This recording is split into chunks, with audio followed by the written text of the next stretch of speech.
Ya, Shabbat Shalom Bapak Ibu Saudara sekalian dimanapun saudara berada.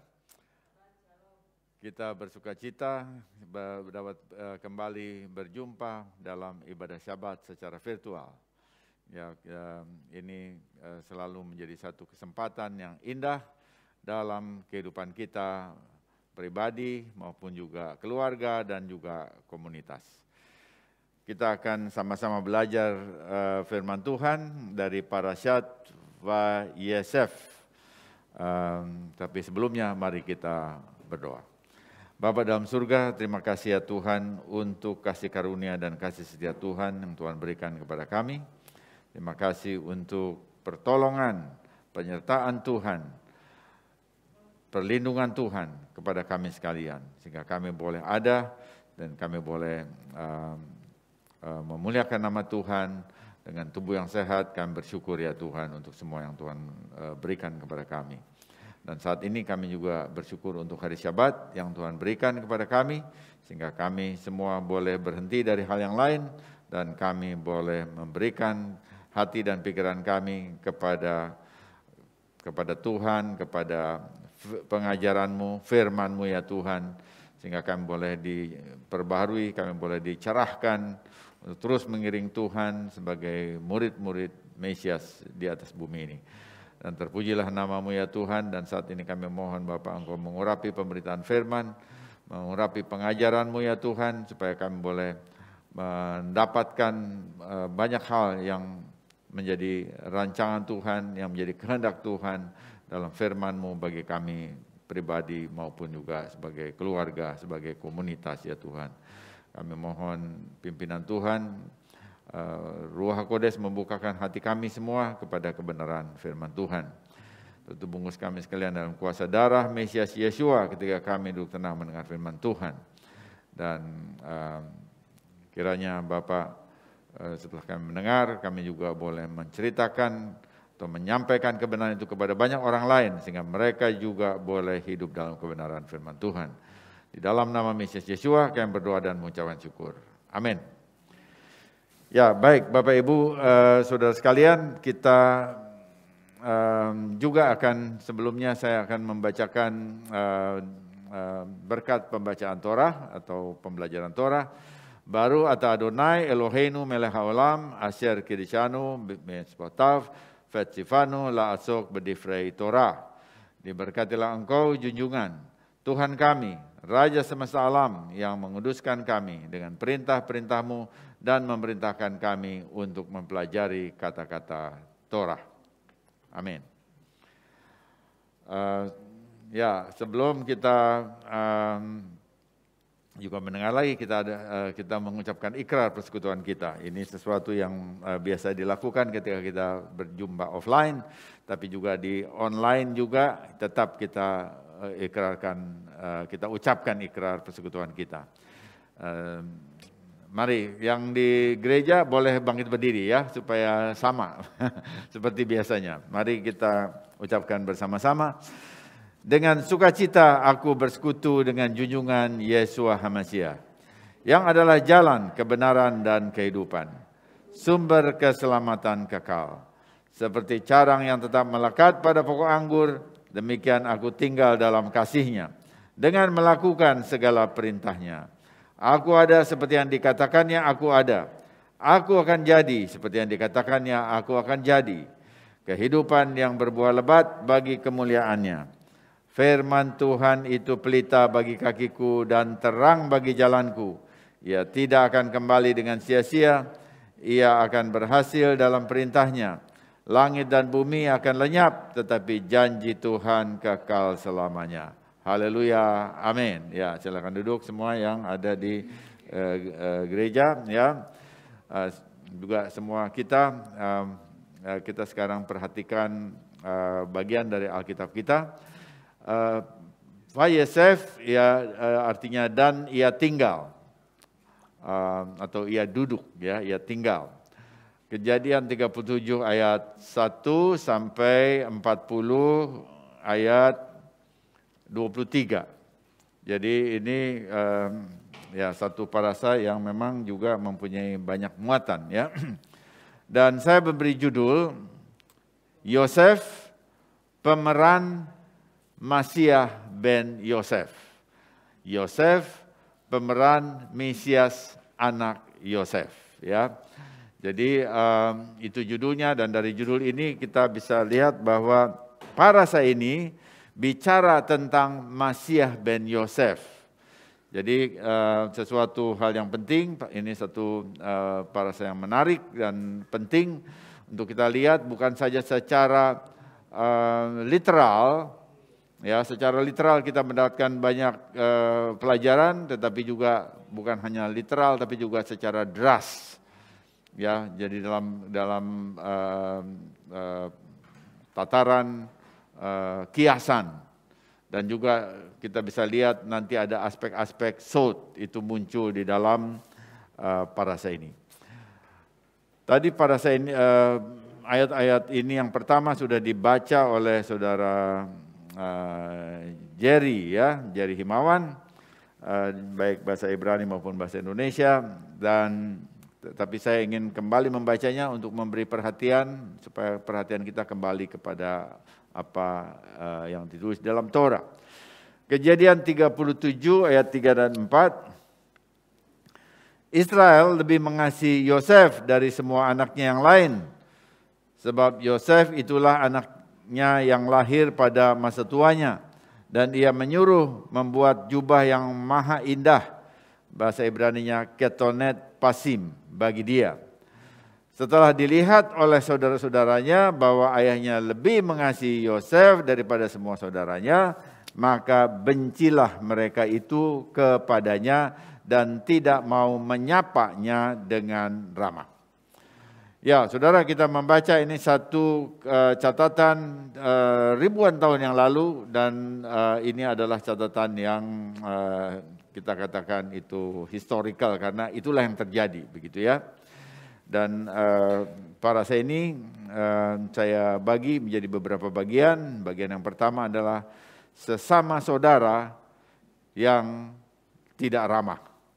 Itu bagian yang pertama. Yakov mendapat anak dari Rahel pada masa tuanya, sehingga ia menyayangi Yosef lebih daripada anak yang lain. Dan itu wajar begitu ya bagi seorang ayah, karena dia mendapatkan anak dari istri yang memang dia kasihi. Dia mengasihi Rahel, lalu tapi kemudian menurut tata cara di daerah itu dia harus menikahi juga kakaknya, sehingga dia menikahi kakaknya dulu. Itu diset begitu oleh mertuanya, sehingga dia menikahi Lea. Tetapi yang sesungguhnya dia cintai adalah Rahel, dan kemudian Rahel itu melahirkan anak yang pertama. Jadi ini adalah anak pertama dari istri yang dia cintai, yang istilahnya orang yang dia taksir begitu ya pada kesempatan pertama. Tentu saja dia menyayangi Yosef, dan itu juga didapat pada usia yang sudah lanjut.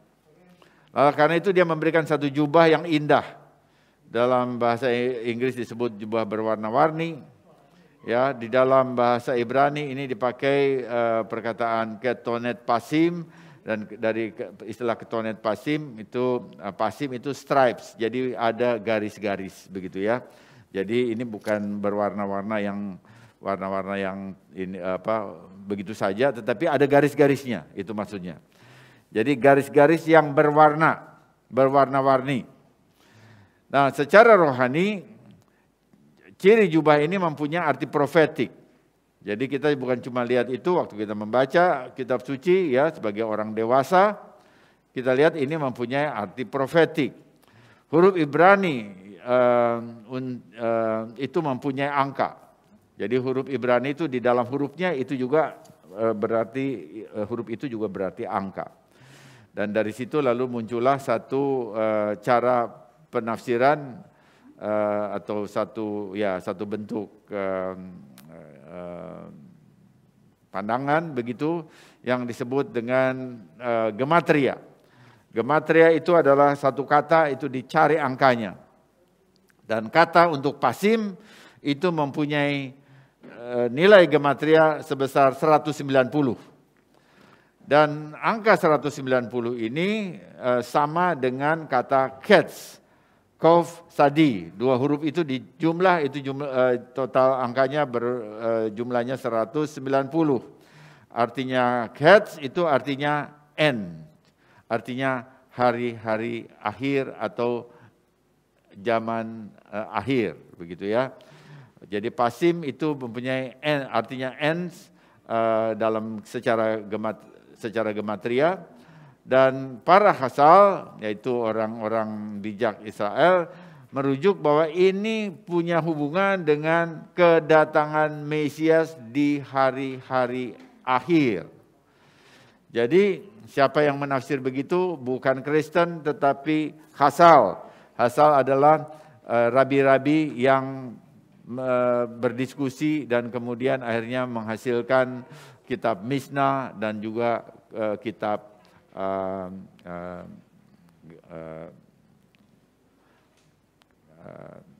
Talmud ya, Talmud secara umumnya. Jadi ada Mishnah, ada satu lagi, ini tiba-tiba hilang di kepala saya ya. Tapi totalnya itu Talmud. Jadi Talmud ada Mishnah dan Gemara, ya itu dia, Gemara. Jadi semua rabi yang ada terlibat dalam penyusunan 2 dokumen itu, Mishnah dan Gemara, itu disebut Hasal. Jadi itu dari Hasal, dari Sage, orang bijak Israel. Nah, jadi dalam parasa ini, dari cara melihat seperti itu, kita sebenarnya mengetahui bahwa kita waktu membaca parasa Vayeshev, ini sebetulnya kita sedang membaca Masiah ben Yosef. Ya, saudara mesti lihat ini. Jadi kita membaca Torah itu sama seperti orang Yahudi, semua tidak bisa hanya literal. Jadi kalau misalnya saudara mendengar pembahasan Vayeshev itu literal, ya boleh saja dibahas secara literal, tetapi dia mempunyai arti yang lebih besar, lebih luas daripada literal. Jadi kalau ada rabi yang membahas secara literal dan kemudian dia mengatakan bahwa oh ini tidak ada Yesua di sini, maka itu dari perspektif literal. Tetapi kemudian kalau kita lihat dari remes dan dras dan sod, lalu kita lihat dia ada di sana. Tetapi juga nanti kita bisa secara literal pun ini mempunyai gambaran yang merujuk kepada Yesua. Nah, ketika saudara-saudaranya melihat Yosef itu lebih dikasihi, ya, artinya dikasih jubah ketonet pasim yang wah begitu ya, yang keren pada zamannya itu ya. Jadi sesuatu semacam diberi fungsi atau peran yang lebih begitu di mata bapaknya, maka mereka menjadi iri dan kemudian dari iri lalu benci. Itu pakai perkataan Yisnu dari Sane. Jadi mereka benci kepada Yosef. Jadi apa yang dilakukan Yosef, dia tidak melakukan apa-apa, tetapi dia dibenci. Bahwa nanti kemudian dia juga melaporkan sesuatu dari saudara-saudaranya, itu juga dari 2 sisi bisa dilihat bahwa memang saudara-saudaranya itu melakukan sesuatu yang kurang baik, lalu dia laporkan. Atau juga bisa punya arti bahwa saudara-saudaranya biasa saja melakukan sesuatu yang biasa, tapi dia melihatnya dengan cara yang lain karena dia mempunyai perspektif yang berbeda, misalnya begitu ya. Jadi kedua kemungkinan itu tetap ada. Jadi tidak berarti bahwa Yosef itu lalu melakukan sesuatu yang dikatakan lason hara untuk saudara-saudaranya, tidak harus demikian juga. Tetapi juga bahwa apakah dia juga memang waktu dia tumbuh sebagai seorang anak, dia lalu jadi perfect, ya kita juga tidak bisa mengatakan demikian. Ya, nah, tetapi kemudian situasinya bahwa anak ini yang namanya Yosef itu dia itu dibenci dan karena itu saudara-saudaranya itu tidak bisa berbicara ramah terhadap adiknya.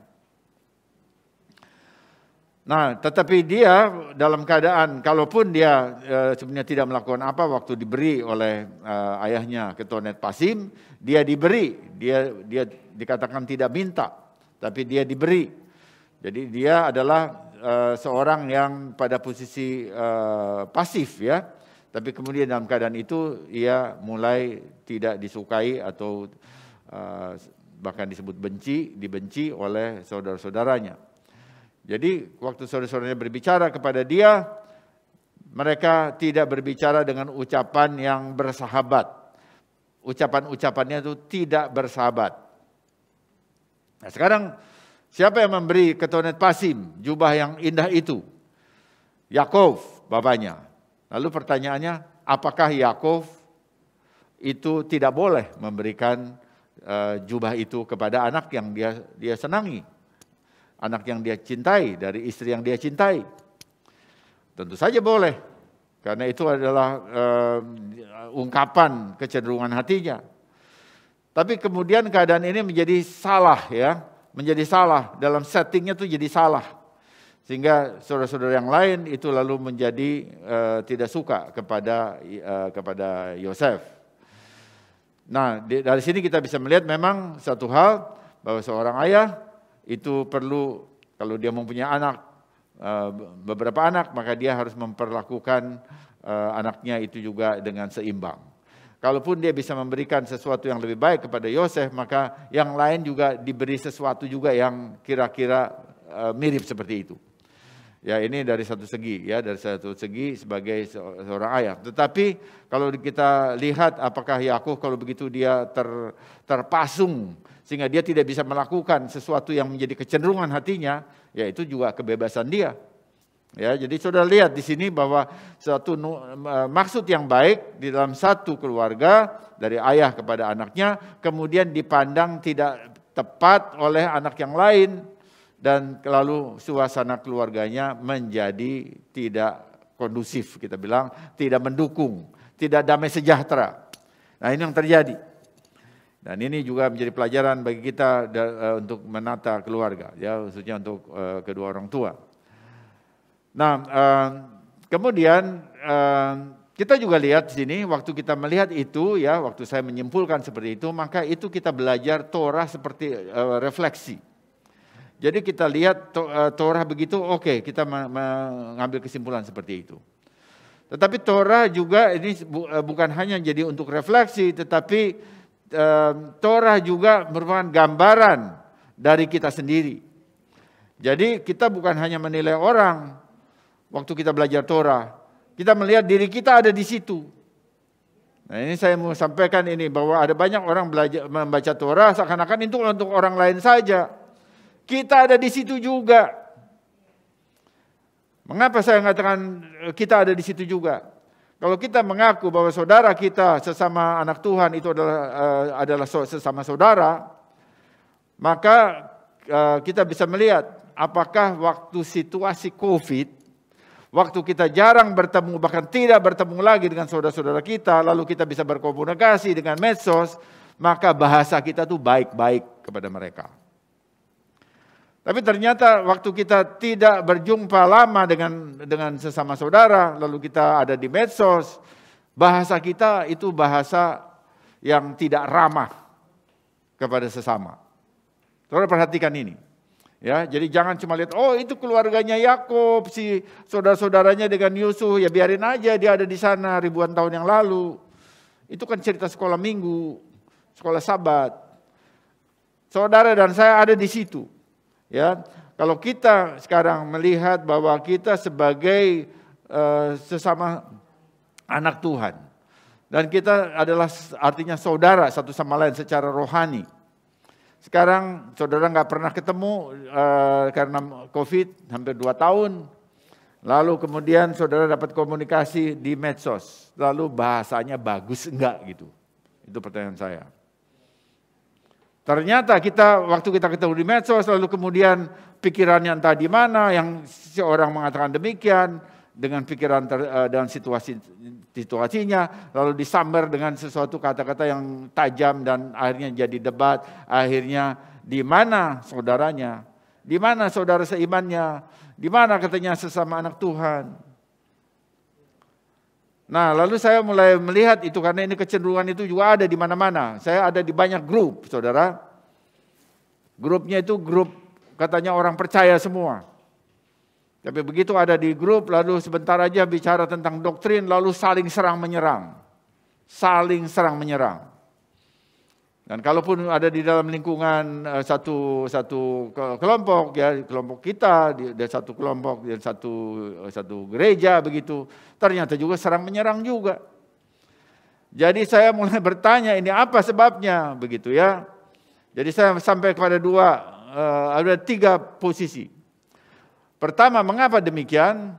Mengapa katanya saling sesama anak Tuhan, sesama orang percaya, tapi waktu dia komunikasi di medsos, di WhatsApp, di grup ya, itu lalu kemudian saling serang dan kemudian ada yang left group, ada yang merasa tidak sejahtera. Mengapa begitu? Ya, itu yang pertama. Karena pengaruh medsos umum, ya bila itu terjadi satu keadaan yang tidak sepaham, lalu langsung dengan kata-kata yang keras dan tajam untuk menolak itu. Dan itu ada di lingkungan medsos secara umum. Apakah itu medsos gereja atau bukan, atau apa yang katanya orang Kristen atau bukan, ya ternyata itu ada ya dengan seperti itu. Jadi suasana umum itu lalu mempengaruhi semuanya. Semua orang yang bermedsos ria itu di situasi pikirannya dipengaruhi ke arah sana. Mengapa medsos ini membuat saudara ya bisa menyatakan pendapat saudara dan semua orang bisa dengar begitu. Lalu saudara merasa aku ingin menyampaikan ini aku gitu ya. Lalu itu yang disebut dengan self actualisasi. Self-actualization. Jadi saudara ingin mengatakan, ini aku. Jadi akunya yang naik. Akunya yang naik. Nah itu dimungkinkan dengan teknologi medsos. Dan itu lalu kemudian dipakai secara umum tanpa bisa melihat di mana dia, di grup apa dia ada. Itu yang pertama. Kemudian yang kedua, masa COVID yang berkepanjangan ini membuat orang jenuh.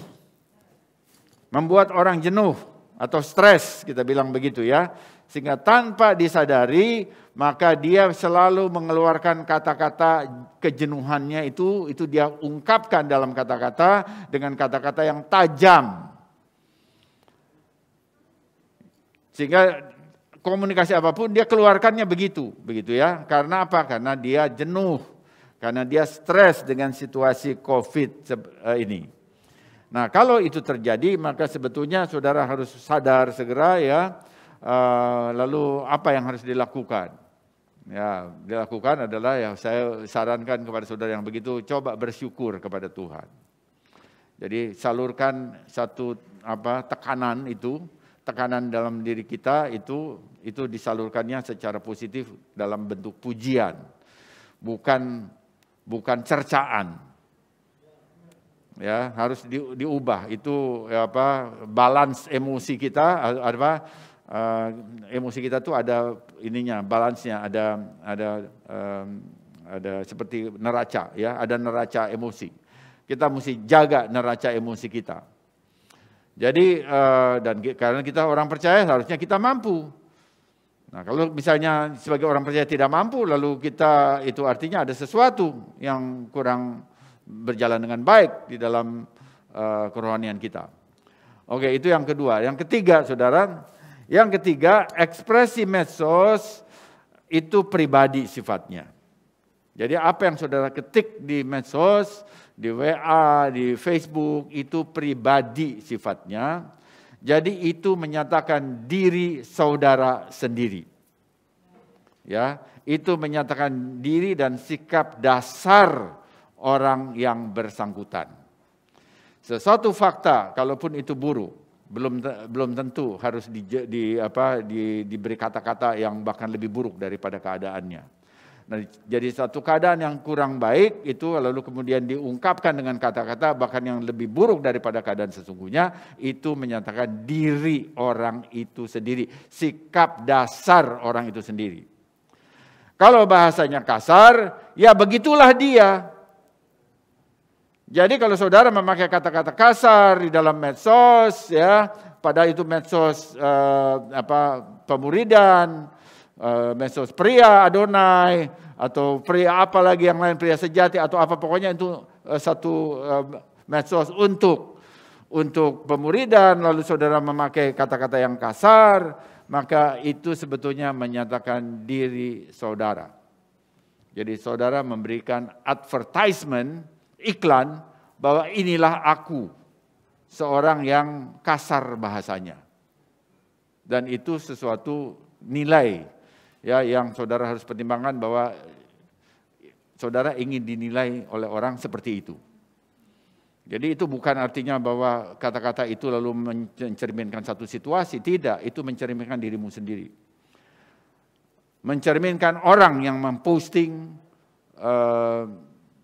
bahasa itu.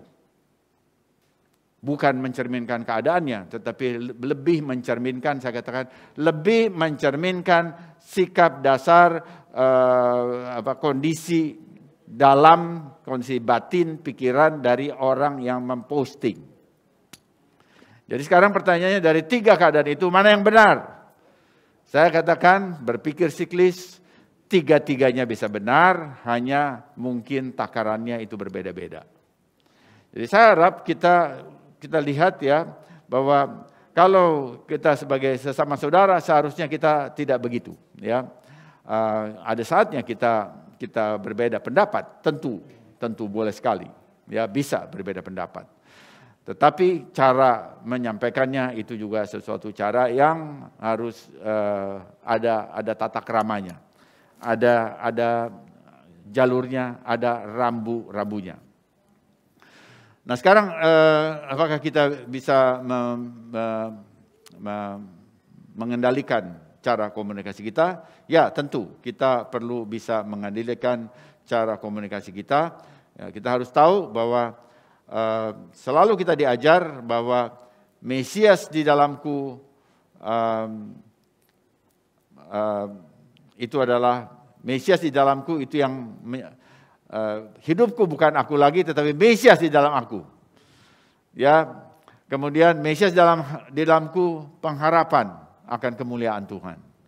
Jadi kalau begitu saudara, kalau kita mengatakan Mesias di dalam kita, maka kita mesti menunjukkan bagaimana Mesias di dalam kehidupan kita itu berbahasa. Apakah Yesua yang di dalam kita memakai bahasa-bahasa yang kita lihat selama ini di medsos, di manapun? Apakah itu gitu ya? Apakah demikian? Apa yang Yesua akan lakukan waktu dia menghadapi itu? Dulu pernah ada di bahasa Inggris memang, what would Jesus do? Ya, what would Jesus do? Apa yang Yesus akan lakukan jika ada masalah seperti itu? Apakah itu Yesus akan berkata-kata seperti apa yang saudara lontarkan di dalam medsos, di dalam WA? Saya rasa ini bukan itu kan cuma medsos. Saya ingin sampaikan kepada saudara bahwa kalau saudara lakukan itu terus-menerus, maka itu sebenarnya cuma menggerus iman saudara. Kalau sikap saudara terus-menerus seperti itu, maka kita bisa tahu bahwa ini dia orang yang termakan oleh COVID-19. Apakah kita sebagai anak Tuhan itu kita dikalahkan oleh COVID-19 dalam situasi ini, sehingga sikap kita menjadi begitu tidak ramah kepada orang lain, menjadi begitu buruk kepada orang lain, tidak bisa menerima pendapat orang lain. Ya, ini saya menyampaikan ini karena kita lihat di situ saudara-saudaranya Yosef tidak bisa ramah ya kepada Yosef. Jadi kita belajar, ternyata kita ada di situ. Ini belajar Torah harusnya begitu. Kalau saudara hanya belajar Torah untuk hal-hal yang nanti kita bisa lihat bahwa ini adalah drasnya begini dan begitu, shotnya begini dan begitu, saya akan berikan juga. Tetapi kalau cuma itu, seakan-akan itu hanya untuk pengetahuan, itu belum sampai kepada belajar Torah. Sikap kita, cara berpikir harus berubah waktu kita belajar Torah. Dan ini kesempatan yang mesti saya sampaikan. Ya, jadi jangan nice. Ya, khotbah Sabat itu nice. Tetapi kemudian kita sendiri tidak pernah diubah. Bukan begitu caranya. Nah, jadi kita memang harus lihat bahwa waktu kita belajar Torah, kita memang mesti melihat bahwa ada selalu nilai-nilai yang kita serap dan kita bandingkan. Apakah saya itu seperti itu? Apakah saya juga bisa diubah? Atau saya bisa mendapatkan pelajaran-pelajaran untuk saya berubah? Dan itu semua ada di dalam Torah. Pembelajaran Torah kita, kalau demikian maka pembelajaran Torah kita itu dalam right track, on the right track. Kita diubah dari saat ke saat, bukan 20 tahun yang lalu, bukan 10 tahun yang lalu, 5 tahun yang lalu, tapi setiap saat kita belajar Torah, kita diubah oleh Tuhan. Ya, baik, itu yang pertama ya. Itu yang pertama yang saya sampaikan. Dan kemudian yang bagian yang kedua, kebencian mendorong niat untuk membunuh. Ya, jadi ini berhubungan juga dengan yang sana. Kalau kita kemudian gara-gara medsos lalu kita jadi tidak suka pada seseorang, lalu kemudian rasa benci, maka itu akan berkembang terus ya. Nah, kita bisa lihat di sini. Bagian yang kedua adalah kebencian mendorong niat membunuh. Yakub menyuruh Yosef untuk menjenguk saudara-saudaranya yang mengembalakan domba di Sikhem. Yosef remaja waktu itu, usianya sekitar 17 tahun. Kira-kira begitu ya. Karena pakai perkataan Na'ar. Na'ar itu remaja. Dia belum 20 tahun waktu itu. Jadi dia disuruh oleh bapaknya, dia sanggupi. Nah, ini kan baik. Ya, disuruh oleh bapaknya ke Sikhem, waktu itu belum ada jalan seperti sekarang. Kalau sudah pergi ke Israel, belum ada yang seperti sekarang. Itu ribuan tahun yang lalu, ya. Nah, jadi dia menyanggupi, ini kan sesuatu goodwill dari seorang remaja disuruh menyambangi kakaknya, dia mau. Dan walaupun semua kakak-kakaknya tidak ramah kepada dia. Nah, ini lihat ya, tidak ramah kepada dia. Bahkan saudara-saudara itu benci kepada Yosef. Karena setelah mendengar mimpinya, ternyata mimpinya itu menyatakan bahwa saudara-saudaranya itu menghormati dia atau tunduk kepada dia. Dari gandum itu tunduk kepada gandumnya Yosef, yang satu lagi ada bintang-bintang, bintang-bintang juga tunduk kepada dia. Jadi bukan saja tidak ramah, tapi juga jadi benci.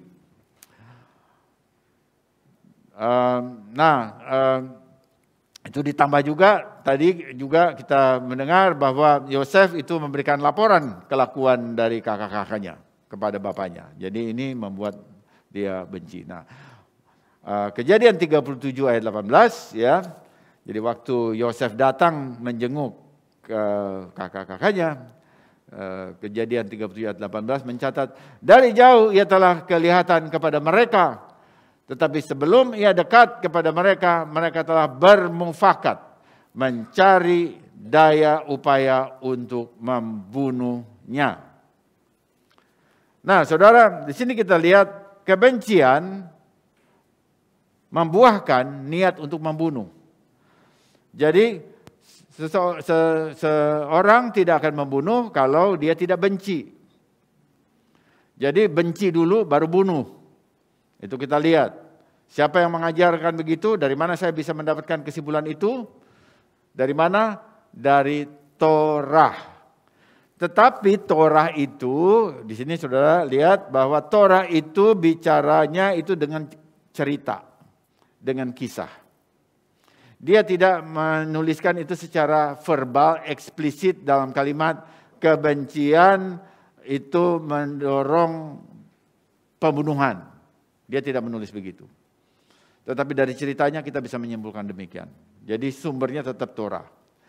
Nah, ini kita bisa lihat juga terjadi pada Kain. Kain itu membunuh Habel karena apa? Karena iri. Iri itu lalu membuat kebencian dan kemudian kebencian itu mendorong dia membunuh Habil, adiknya. Nah, itu ada di dalam Torah, kitab Kejadian yang sama. Dan sekarang saya mau tanya kepada saudara, apakah Yesua membaca kitab Kejadian? Apakah Yesua membaca Torah? Dia pasti membaca. Karena dia belajar Torah itu dari umur 5 tahun. Nah itu tradisi orang Yahudi dari dulu sampai sekarang. Ya khususnya yang pada ini abad pertama ya. Sekarang barangkali ada diaspora, ada variasi. Tapi waktu ada bait suci itu semuanya dilakukan, dan Yesua setelah dia membaca kitab Imamat, dia akan membaca kitab Kejadian, Bereshit, dan dia baca semuanya.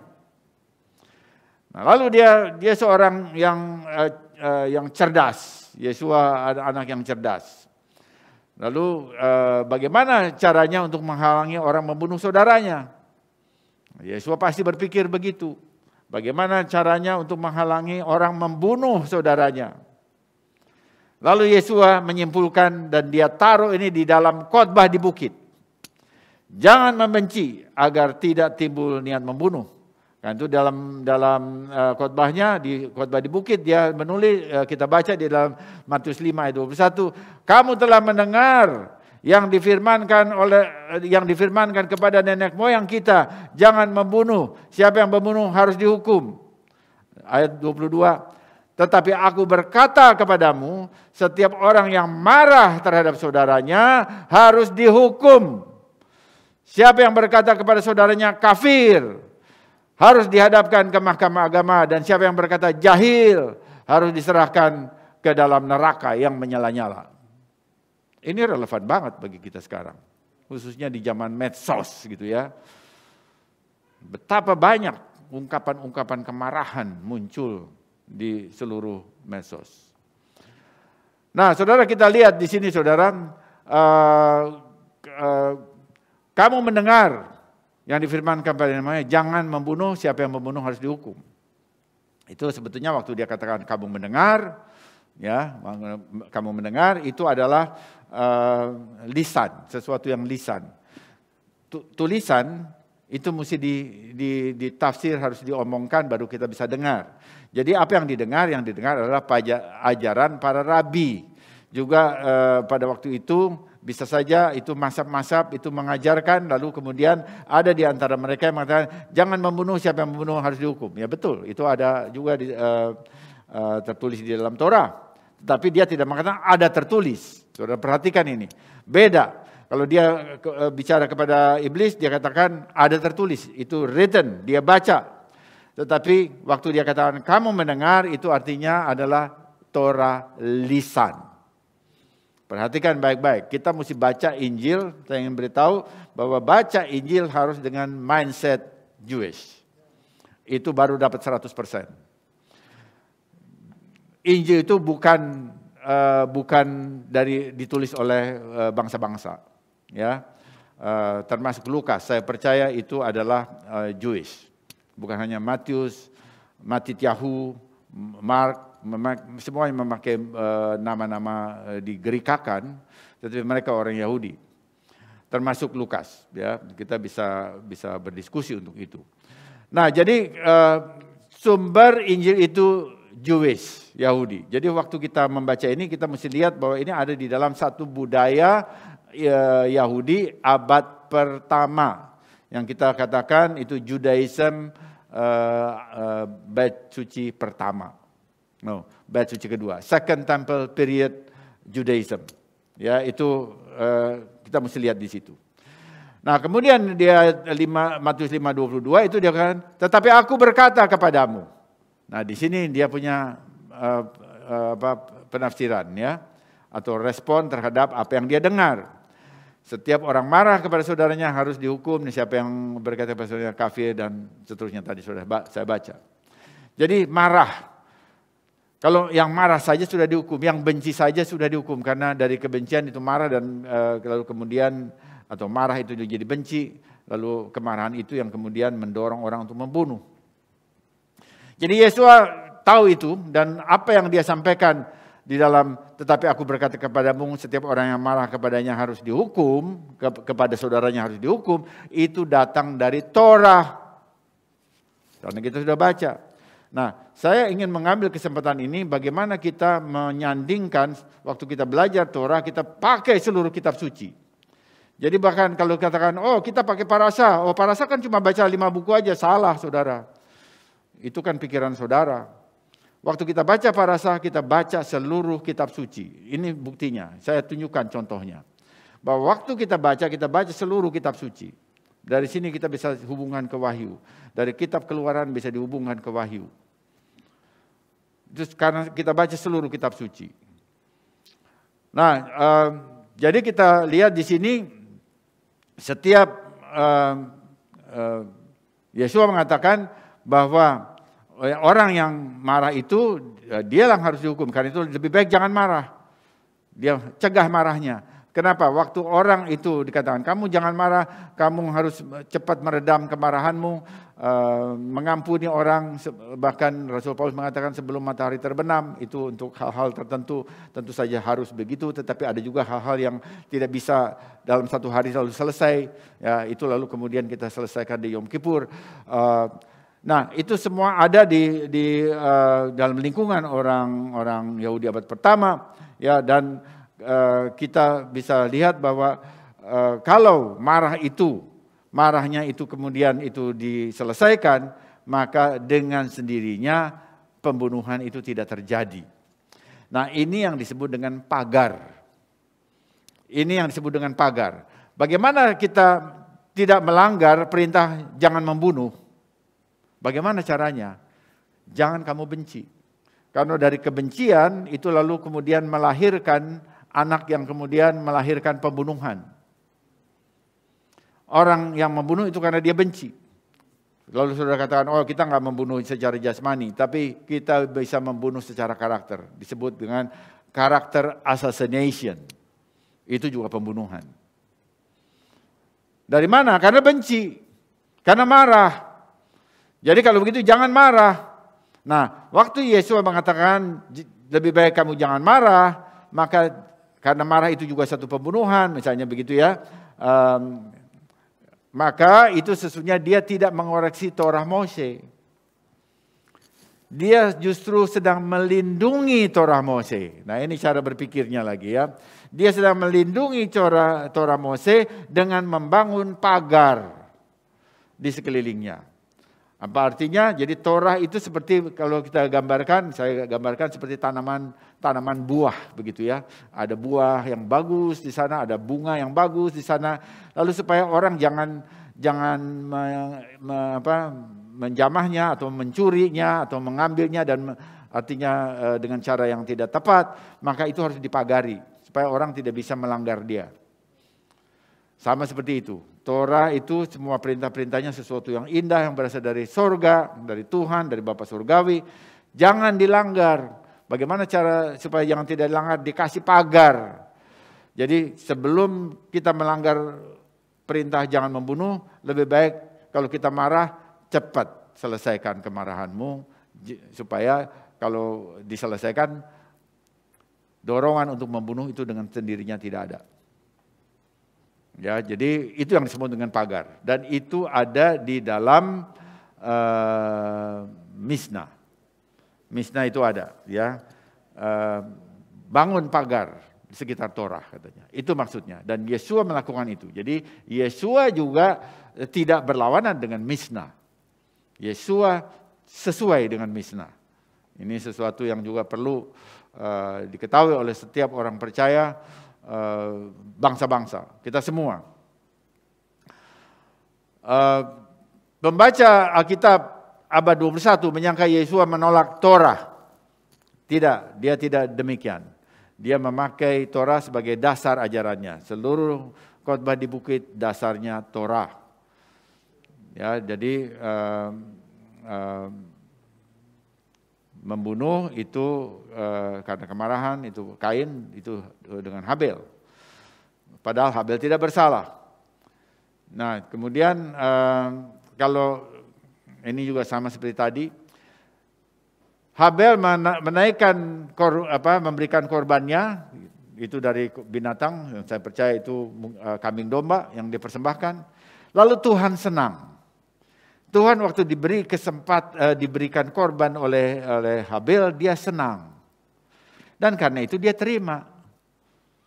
Lalu si Kain lihat, loh kok persembahanku asapnya ya gambarannya asapnya ke sono, pinggir, lalu nggak akan naik ke atas. Sebenarnya Tuhan nggak terima persembahanku. Lalu dia marah, dia iri, dia marah. Sekarang siapa yang salah, saudara? Coba saudara perhatikan di sini ya. Siapa yang salah? Habel yang salah? Bukan. Kalau begitu Adonai dong yang salah. Karena dia terima persembahannya si Habel, lalu dia menolak persembahannya si Kain. Jadi Adonai yang salah. Nah, sama seperti posisi tadi. Apakah Yakub yang salah? Oh, Yakub dia punya hak untuk mengekspresikan kecenderungannya, kesukaannya kepada anaknya. Oh, dia punya hak. Oh, dia bapaknya dan dia punya sumber daya dan dia berhak. Ya, walaupun kemudian kita katakan, oh, tapi kan dia anaknya bukan cuma Yosef, itu oke, kita bisa terima. Tetapi adalah juga tidak salah kalau dia mengekspresikan rasa sayangnya itu dengan memberikan sesuatu yang baik kepada Yosef. Nah, jadi sekarang kita coba lihat dari Kain. Kain itu dia tidak tanya penyebabnya apa. Kenapa persembahanku tidak diterima oleh Tuhan? Dia tidak tanya itu. Dia hanya ingin melihat bahwa aku tidak diterima. Si sana diterima. Kalau begitu aku tidak suka sama dia, aku marah. Jadi ini cara berpikir, saya ingin beritahu, ini cara berpikir yang gelabakan. Cara berpikir yang tidak cermat. Cara berpikir yang hanya melihat secara sumir. Ini cara berpikir win-lose solution. Ya, kalau dia menang, aku kalah, aku akan fight back. Supaya aku menang dan kamu kalah, lalu dengan cara apa? Bunuh dia. Itu win-lose solution, bukan win-win solution. Jadi saya ingin lihat ya bahwa ada sikap-sikap seperti ini kok sekarang karena udah ya mau tidak mau pasti jarang, jadi kesempatan ibadahnya jadi berkurang toh dengan adanya COVID ini. Lalu kalaupun kita ada di online, belum tentu juga setiap ini hadir di online. Lalu kemudian itu tergerus nilai-nilai ini tergerus dengan tadi kejenuhan, stres, kemudian merasa terkurung, ya seperti itu. Jadi saya rasa ini harus diadres. Ini diadres secara online. Saya mesti sampaikan ini secara online. Saudara dengar secara online, saudara. Karena kecenderungan kita, cara kita berkomunikasi di zaman sekarang itu online. Dan ini akan terus seperti ini. Kalaupun nanti sudah offline, ada kita pertemuan offsite, maka tetap kecenderungan untuk online itu tetap ada. Dan kita akan tetap juga pelayanannya secara online akan kita pertahankan terus. Nah, Kejadian 37 ayat 23, baru saja Yosef sampai kepada saudara-saudaranya, mereka pun menanggalkan jubah ketonet Yosef, jubah yaitu ketonet yang maha indah, hapasim yang dipakainya itu. Nah, ini Ibn Ezra, ada satu komentator Torah menyatakan ketonet merupakan jubah bukan jubah yang paling luar, katanya jubah itu katanya jubah dalam, artinya berlapis-lapis ya, jadi ada pakaian yang di dalam, ada yang pakaian yang di luar. Dan menurut Ibn Ezra, ketonet itu adalah sesuatu yang dipakai di dalam, artinya setelah itu dia kasih jubah yang lain di luarnya. Nah, karena itu waktu ketonetnya dilucuti, itu artinya Yosef dibuang ke sumur yang kosong, sumur kering, itu dalam keadaan tidak berpakaian. Nah, ini penting, ini sesuatu hal yang bagi saya ini sesuatu yang penting walaupun itu komentari dari Ibn Ezra ya. Jadi tidak tertulis di dalam kitab suci. Dalam Torah maksud saya. Nah, sekarang kita lihat yang ketiga, Yosef dan Yeshua. Kita lihat dari gambaran ini lalu kita bisa melihat bahwa Yosef itu mempunyai kemiripan atau gambaran bayangan dari merupakan bayangan dari Yeshua. Yosef dan bagian ketiga, Yosef dan Yeshua ditolak oleh sesama saudara.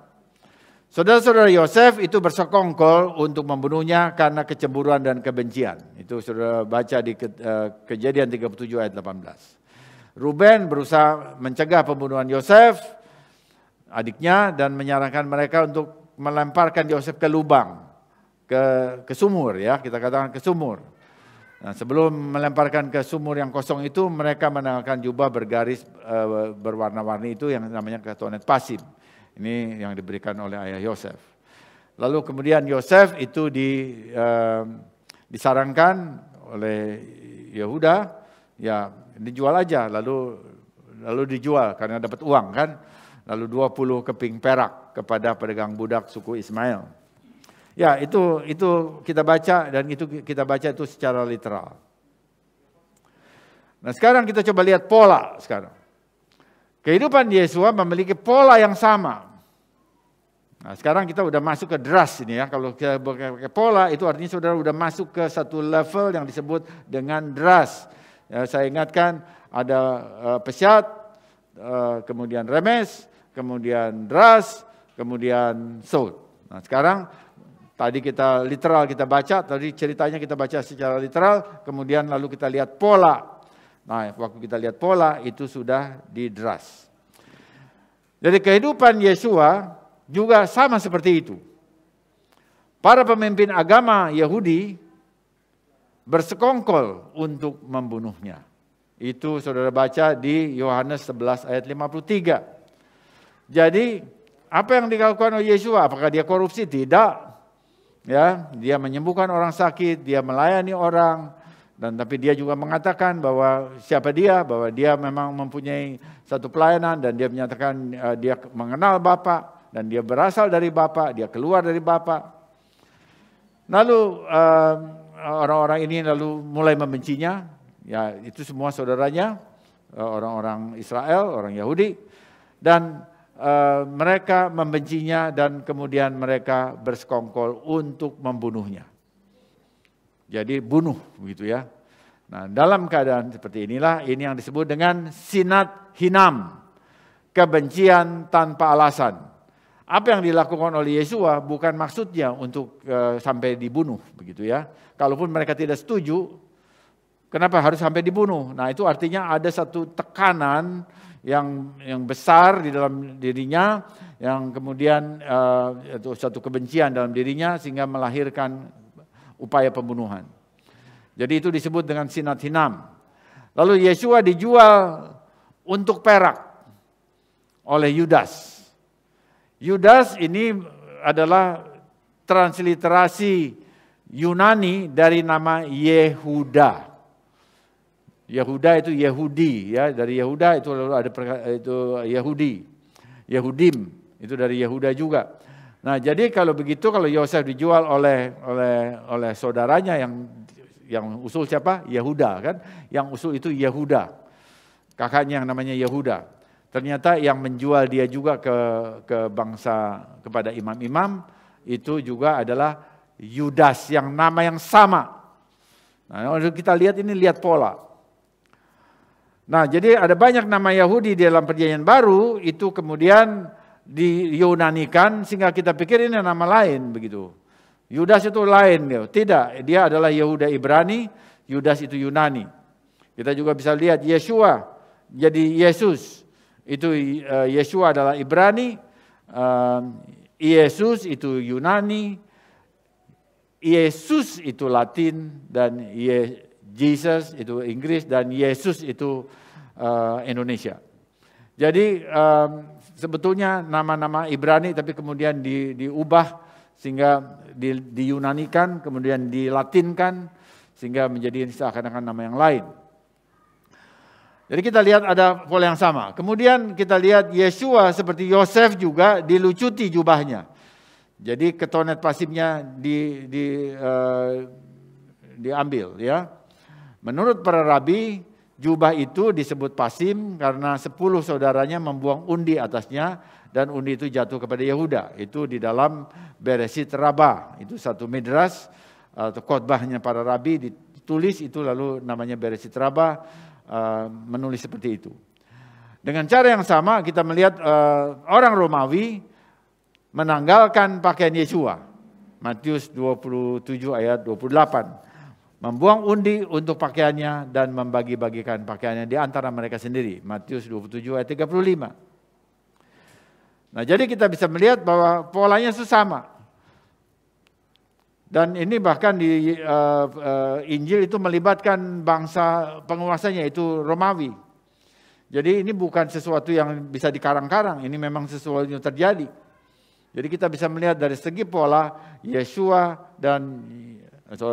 Yosef dan Yeshua itu mempunyai pola yang sama. Dan semuanya itu sudah dinubuatkan juga. Di dalam Mazmur 27 ayat 18, bahwa itu semuanya dinubuatkan. Jadi waktu Yeshua mengalami itu sesuai dengan apa yang sudah dinubuatkan. Nah, sekarang coba kita lihat lagi dari satu bagian yaitu gematria. Ya, kita lihat gematria. Kata sifat yang menggambarkan jubah Yosef adalah pasim. Jadi pasim itu stripes ya, ada garis-garisnya. Itu menurut komentarnya itu adalah dibuat dari wol halus, katanya dibuat dari wol halus. Nilai numeriknya dari pasim itu adalah 190. Yang tadi juga sudah disampaikan bahwa ini sama dengan kata kets yang artinya akhir zaman, akhir atau akhir zaman. Lalu beberapa rabi itu percaya bahwa nilai numerik ini mengisyaratkan Yosef memiliki ciri-ciri yang sama dengan Mesias di akhir zaman.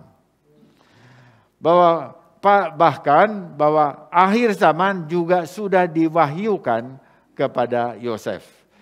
Karena dia mendengar itu mulai dari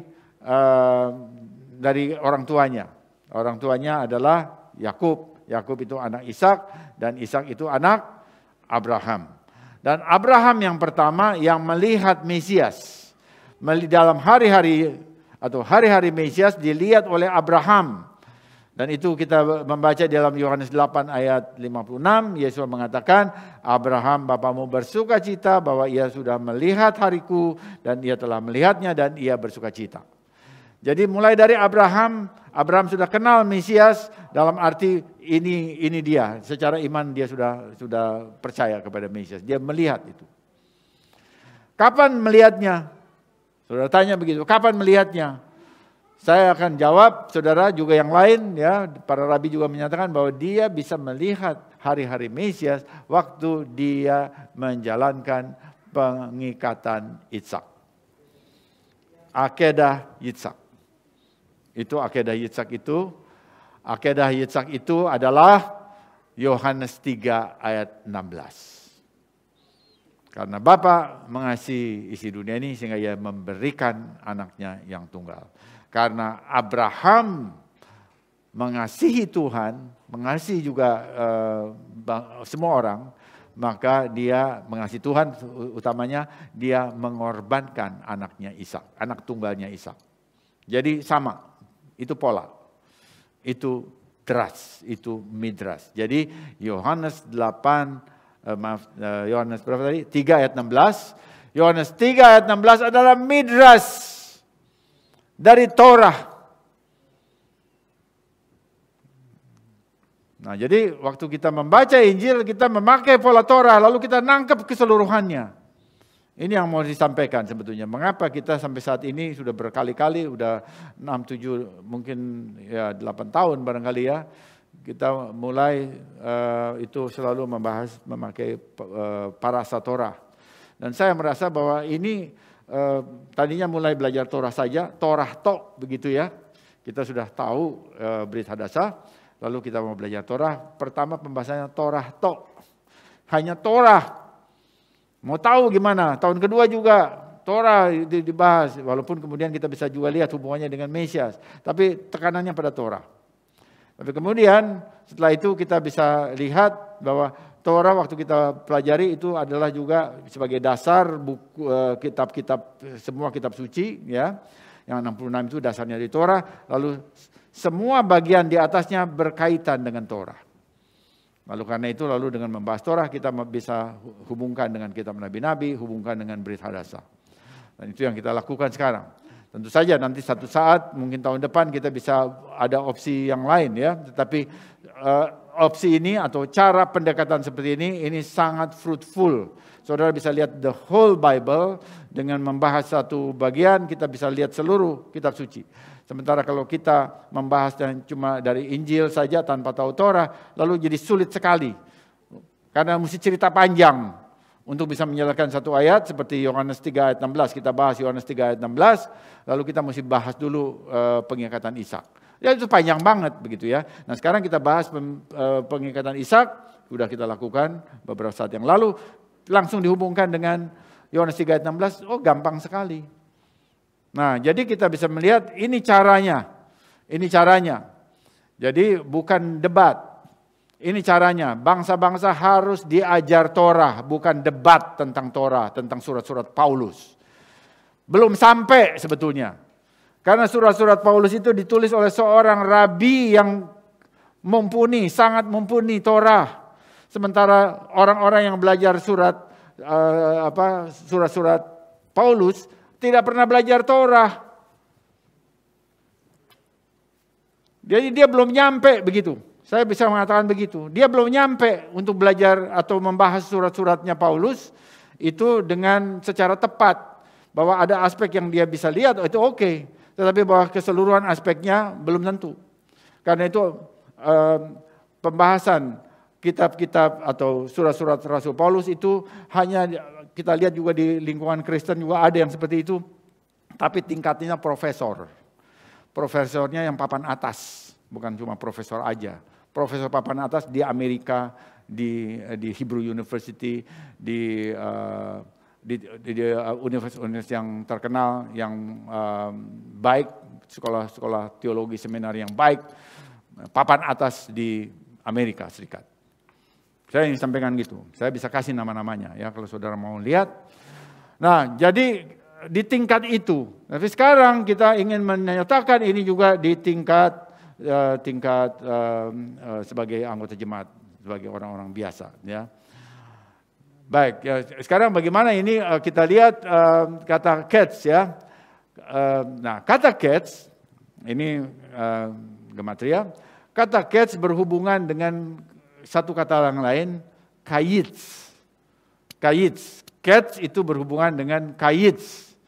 Artinya apa? Kayits itu musim panas.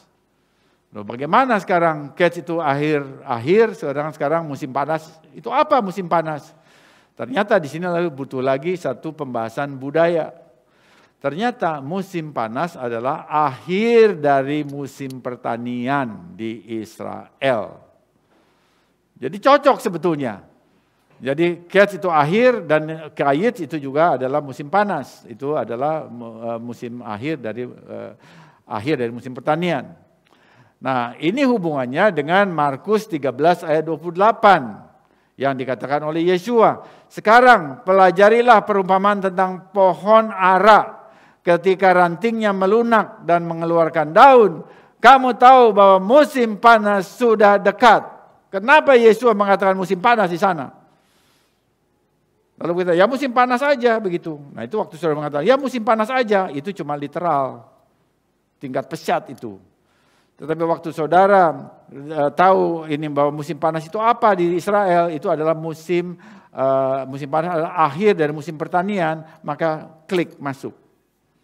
Ya, lalu memakai budaya bahwa Yesua mengatakan bahwa pohon ara itu yang adalah sebenarnya Israel, waktu dia bertunas, maka itu adalah bagian dari akhir zaman.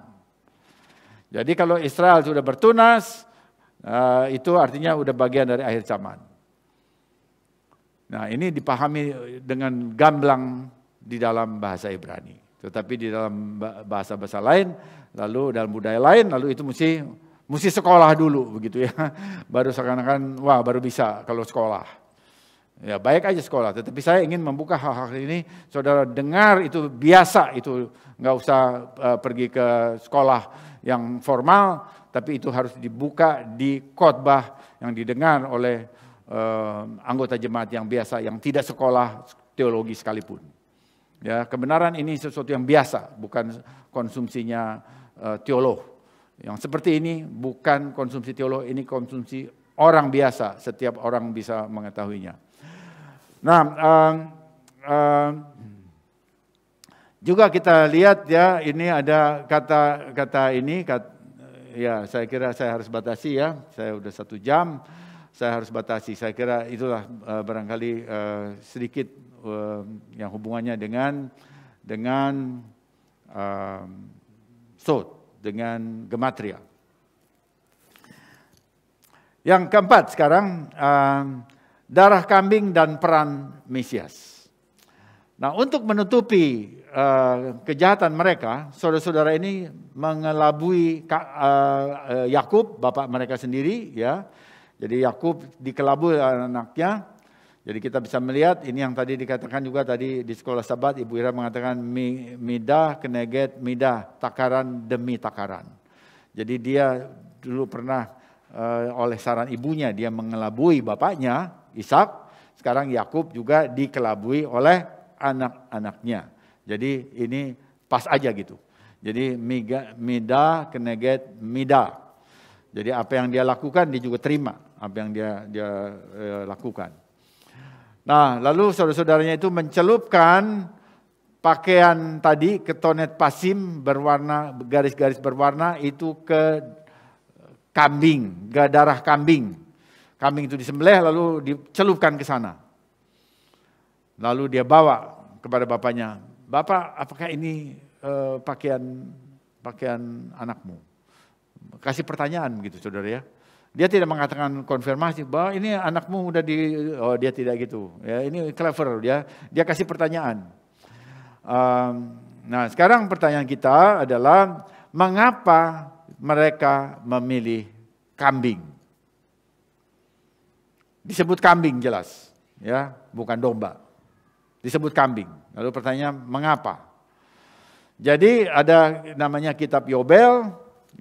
Di lingkungan orang Yahudi, literatur Yahudi ada kitab Yobel dan juga kemudian ada rabi-rabi seperti Maimonides menghubungkan kambing ini yang dipakai darahnya oleh saudara-saudara Yosef untuk mengelabui bapaknya, ya, itu dihubungkan dengan kambing hitam yang digunakan di dalam Yom Kippur, yang digunakan di dalam Yom Kippur, Hari Raya Pendamaian. Jadi di dalam Hari Raya Pendamaian itu ada 2 ekor kambing hitam dibawa ke imam besar. Lalu 1 kambing itu diundi, kemudian setelah diundi, lalu yang jatuh kena nama Yud He Wafe itu disebut kambing Hatat, disembelih. Kemudian yang satu lagi itu pasti Asasel namanya, dan itu harus dibuang ke padang gurun, ke bukit yang terjal, dan kemudian dia mati di sana. Jadi mereka hubungkan itu dengan Yom Kippur dan saya rasa itu benar ya. Dan di mana di dalam hari raya yang Tuhan perintahkan ada unsur kambing, yaitu dia di dalam Yom Kippur. Jadi ya memang ke situ larinya, harus dihubungkan ke sana. Nah, jadi kita bisa lihat bahwa apa yang terjadi di kitab Kejadian, ya, ini kan Kejadian, itu punya makna profetik. Dan itu lalu diulangi lagi di kitab Imamat.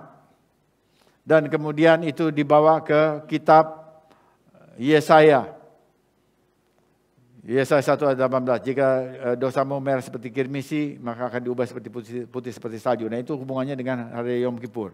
Kemudian setelah itu dibawa lagi, ditaruh lagi diambil lagi oleh Yohanes. Jika kita mengaku segala dosa kita, maka darah Yesua menyucikan kita dari segala pelanggaran. Nah, ini semua ada di sana. Nah, cara kita begitu. Kita selalu melihat semua kaitan-kaitan ke depan dan ke belakang. Nah, ini kaitannya ke depan ya. Nah, jadi kita lihat bahwa waktu kita membaca Torah, maka pikiran kita, dimensi pikiran kita tidak bisa hanya di literal. kambing. Udah apa kambing? Habis kambing. Kalau cuma kambing ya udah, masa lalu kambing. Ternyata itu berhubungan dengan Yom Kippur, dan Yom Kippur berhubungan dengan korban dan korban Mesias, dan Mesias berhubungan dengan kita juga. Jadi kita bisa melihat waktu kita membaca Torah, lalu itu the whole history, seluruh kitab suci terkena. Dan itu waktu kita membaca itu kita maju di dalam pemahaman Alkitab kita. Nah, ya saya kira kita bisa lihat itu ya, bahwa Yom Kippur itu menjelaskan korban, dan dua kambing itu yaitu kambing Hatat itu menjelaskan Mesias ben Yosef yang mati menderita di kayu salib, dan juga Asasel juga merujuk kepada Yesua yang menanggung segala dosa-dosa umat manusia. Jadi kita bisa melihat bahwa itu rujukan atau nubuat itu sudah mulai di kitab Kejadian. Nah, saya mau sampaikan begini supaya pandangan kita waktu kita belajar Torah bilang, oh ini kita belajar Torah, kenapa sih Torah terus? Kenapa enggak yang lain? Oh ini kita lihat seluruh kitab suci. Nah itu namanya paradigma. Paradigma kita mesti berubah. Ya waktu saudara diubah paradigma gitu, saudara nggak lagi ini semuanya. Waktu kita bahas sesuatu ayat di dalam kitab Kejadian, kita sebetulnya sedang bisa kita membahas kitab Wahyu. Waktu kita ada di kitab Keluaran ada 10 tulah, itu sebetulnya refleksi gambaran dari hukuman-hukuman yang Tuhan berikan kepada umat, kepada bangsa-bangsa yang melawan Dia di kitab Wahyu. Jadi jangan pakai pikiran dikotomi, ya pikiran diskrit. Oh ini lain, itu pikiran Yunani. Dia dipisahin semuanya. Tetapi di dalam pikiran siklis, ya ada line bahwa ini karena ini lalu ada ini. Jadi ini ada terhubung. Jadi saya ingin waktu kita belajar Torah dari tahun ke tahun, cara berpikir kita berubah. Bukan saja, oh tahu cerita Yusuf, wow udah tahu. Kenapa diulang-ulang aja tiap tahun? Ya, tadi yang saya katakan ada catch, saya bisa kasih lebih banyak, tapi nanti waktu ya, karena ini udah saya bahas itu nanti habis waktu untuk yang lain. Saya bisa kasih lebih banyak sebetulnya ya, untuk itu. Jadi waktu kita sampai kepada gematria, lalu itu ada sesuatu yang luar biasa yang tidak pernah kita sangka muncul di sana. Dan itu adalah bagian dari Torah. Jadi nggak pernah habis. Dan saya setuju bahwa para rabi mengatakan bahwa Torah itu punya 70 muka. Itu setuju banget. Ya, nggak pernah habis. Dan kita perlu belajar terus dan terus menerus. Tetapi waktu kita belajar itu, kita juga tahu bahwa itu harus mengubah diri kita. Supaya kita jangan hanya tahu pengetahuan, tapi karakter tetap sama. Seperti masa lalu, ya, tidak berkembang. Saya kira itu yang kita lihat, ya. Baik, kita udah lihat hubungannya dengan sana, dengan Yom Kippur. Nah sekarang coba kita lihat pola yang ada antara Yosef dengan Yeshua. Saya mau lihat di sana bahwa Yosef itu menggambarkan Yeshua. Dia adalah pemeran dari Masiah ben Yosef. Dia bukan, perhatikan, Yosef bukan Masiah ben Yosef. Itu harus dibedakan. Jadi ini paradigm juga ya. Yosef itu pemeran, dia dipakai oleh Tuhan untuk memberikan satu gambaran tentang Mesias ben Yosef, yaitu Yeshua, sebelum dia datang. Sehingga ada perkataan begini, apa yang Tuhan ingin kerjakan, dia sudah kerjakan lebih dulu. Apa yang Tuhan ingin sampaikan, itu Tuhan sudah Tuhan berikan informasinya lebih dulu. Itu semua orang yang belajar tentang nubuatan Alkitab mesti paham hal itu. Jadi ini yang kita lihat di sini. ketika Tuhan ingin menjelaskan Yeshua, dia ingin memberikan Yeshua yang menderita yang disebut oleh para rabi Masiah ben Yosef, maka dia kasih gambaran Yosefnya dulu yang juga menderita. Dan dia bukan Mesias, dia manusia biasa, dia ciptaan. Tetapi waktu kita lihat gambarannya Yosef, kita lalu mudah melihat Masiah ben Yosef adalah firman Elohim yang menjadi manusia. Yang bukan diciptakan, tetapi datang keluar dari Bapa. Nah, saya mau tunjukkan ini paralelnya ya. Jadi kita melihat,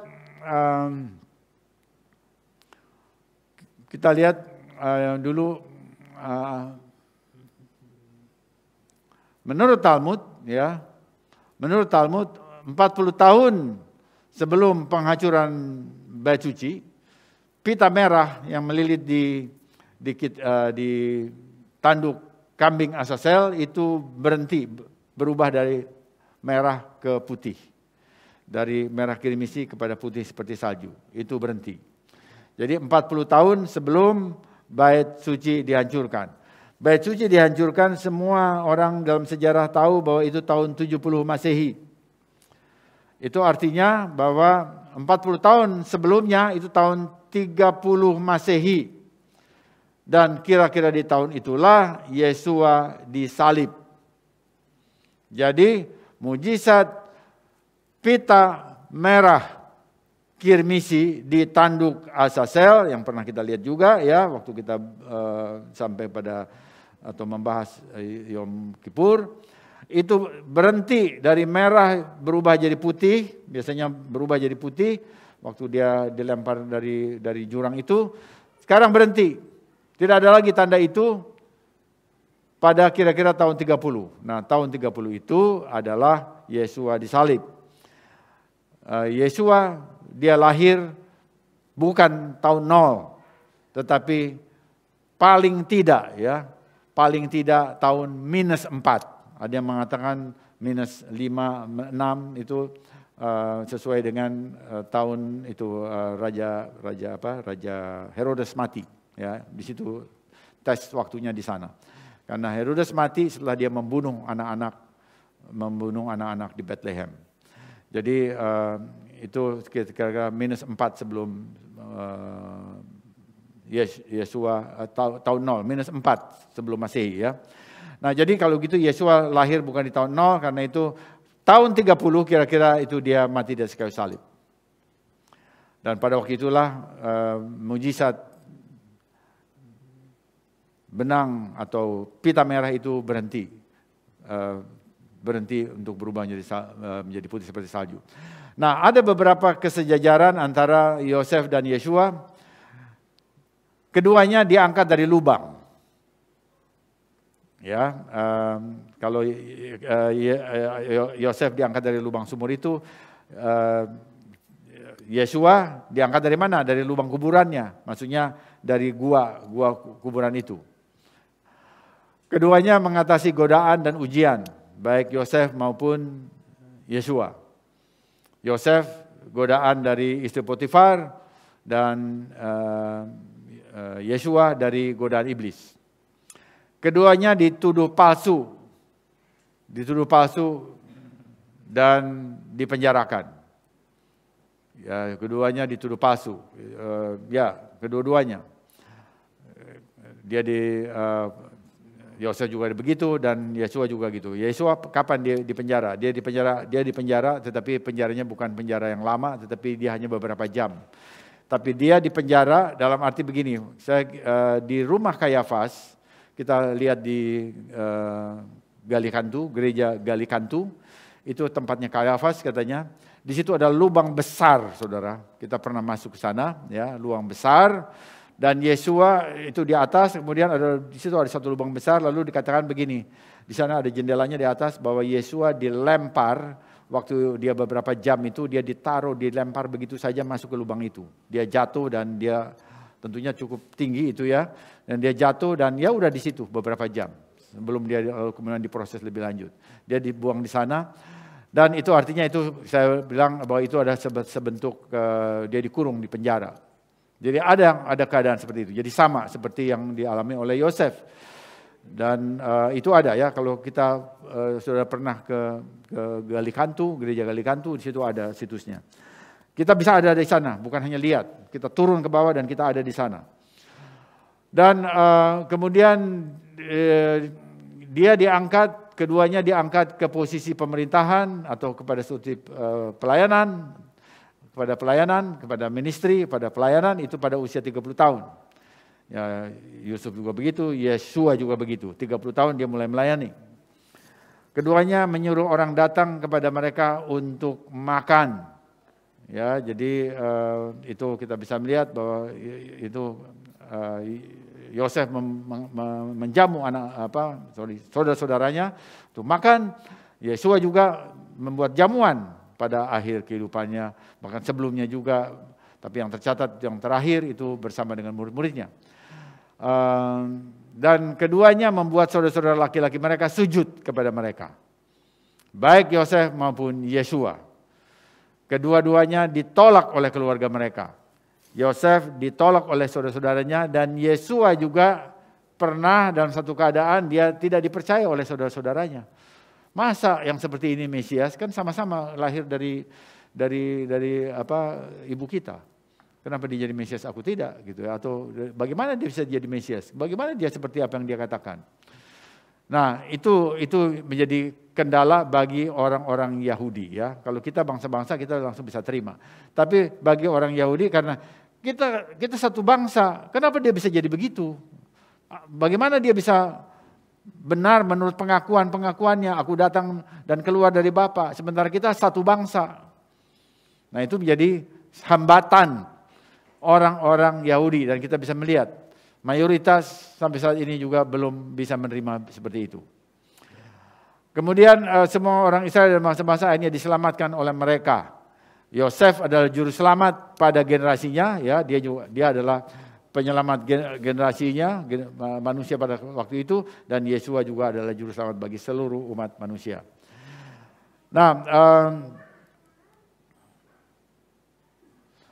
Nah, kita lihat lagi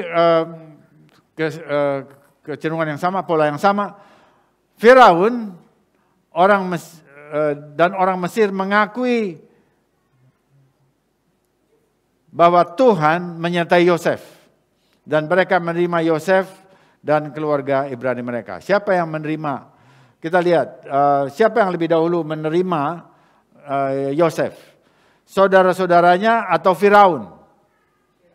Firaun yang lebih dulu menerimanya. Saudara lihat ya, ini perhatikan, ini pola. Sama seperti itu. Yesua HaMasiah, dia ditolak oleh saudara-saudaranya, ya, bukan seluruhnya, tetapi pemimpin-pemimpin Yahudi, Yudayoi, menolak dia, bahkan membawa dia ke pengadilan Pontius Pilatus dan mengatakan salibkan dia. Itu semua saudara-saudaranya. Jadi dia ditolak oleh saudara-saudaranya, tetapi siapa yang menerima? Yesua, yang lebih dulu daripada orang-orang, pada umumnya orang Israel. Ternyata Yesua diterima oleh bangsa-bangsa. Dan bangsa-bangsa itu menerima dia, bahkan melampaui jumlahnya yang dari murid-murid Yesua yang 12 orang itu ditambah Paulus. Bahkan banyak sekali, sehingga akhirnya karena bangsa-bangsa menerima lebih cepat dan banyak jumlahnya, maka akhirnya kepemimpinan itu ada pada mereka. Ya, jadi kita bisa melihat sama seperti itu. Di sini orang Mesir lebih dulu menerima Yosef, di sini juga bangsa-bangsa lebih dulu menerima Yesua. Ini pola ini terjadi. Jadi bangsa-bangsa yang menerima Yesua dalam skala besar. Tidak berarti semua orang Yahudi menolak Yesua, tidak. Semua murid-murid Yesua itu orang Yahudi. Jangan salah, mereka semua orang-orang Yahudi. Jadi orang Yahudi juga menerima Yesua. Jangan bilang orang Yahudi tidak menerima Yesua. Orang Yahudi juga menerima Yesua, tapi mayoritasnya memang belum. Mayoritasnya justru tidak di abad pertama. Tapi sekarang kita juga percaya bahwa Tuhan akan mengubah sesuatu. Nah, coba kita lihat sekarang, di zaman sekarang. Berapa orang bangsa-bangsa yang menerima Yesua sebagai Mesias Yahudi, atau jadi sebagai Mesias lah, disebut Kristus? Lebih dari 1 miliar, mungkin 2 miliar orang yang agamanya Kristen, Katolik. Tapi sekarang kita bertanya, berapa orang Yahudi yang percaya bahwa Yesua adalah Mesias? Berapa orang Yahudi yang percaya? Ada taksiran paling banyak atau kira-kira 200.000 orang saja. Padahal jumlahnya itu 6-7 juta orang Yahudi, itu mungkin 8 juta ya. Nah jadi kita bisa melihat ada sesuatu yang memang keadaannya demikian. Polanya sama. Yang kedua, saudara-saudara Yosef pada awalnya tidak mengenali ketika mereka melakukan mengenali Yosef waktu mereka melakukan perjalanan ke Mesir. Mereka tidak ada satupun yang menyangka bahwa ini dia raja muda di Mesir, ini adalah Yosef. Tidak ada satupun. Karena apa? Karena Yosef pakai pakaian Mesir. Dia pakai pakaian Mesir. Saudara lihat lukisan-lukisan orang Mesir, nah Yosef juga seperti itu. Karena dia adalah bagian dari kerajaan Firaun. Nah, sekarang kita lihat Yesua. Yesua juga adalah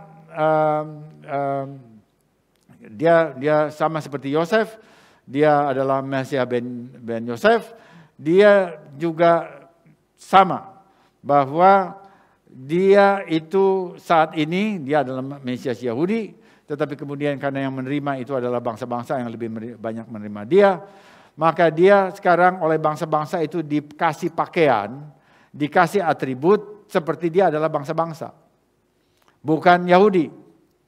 Dan karena itu, ya coba saudara lihat, saya kasih ilustrasi gampang ya. Kelahirannya dia di 25 Desember musim dingin. Enggak ada urusannya 25 Desember dengan semua hari raya Yahudi. Jadi kalau orang Yahudi lihat asing banget. Ini apa ini? Hari raya apa gitu ya. Dia nggak tahu semua. Kemudian waktu dia dibaptis.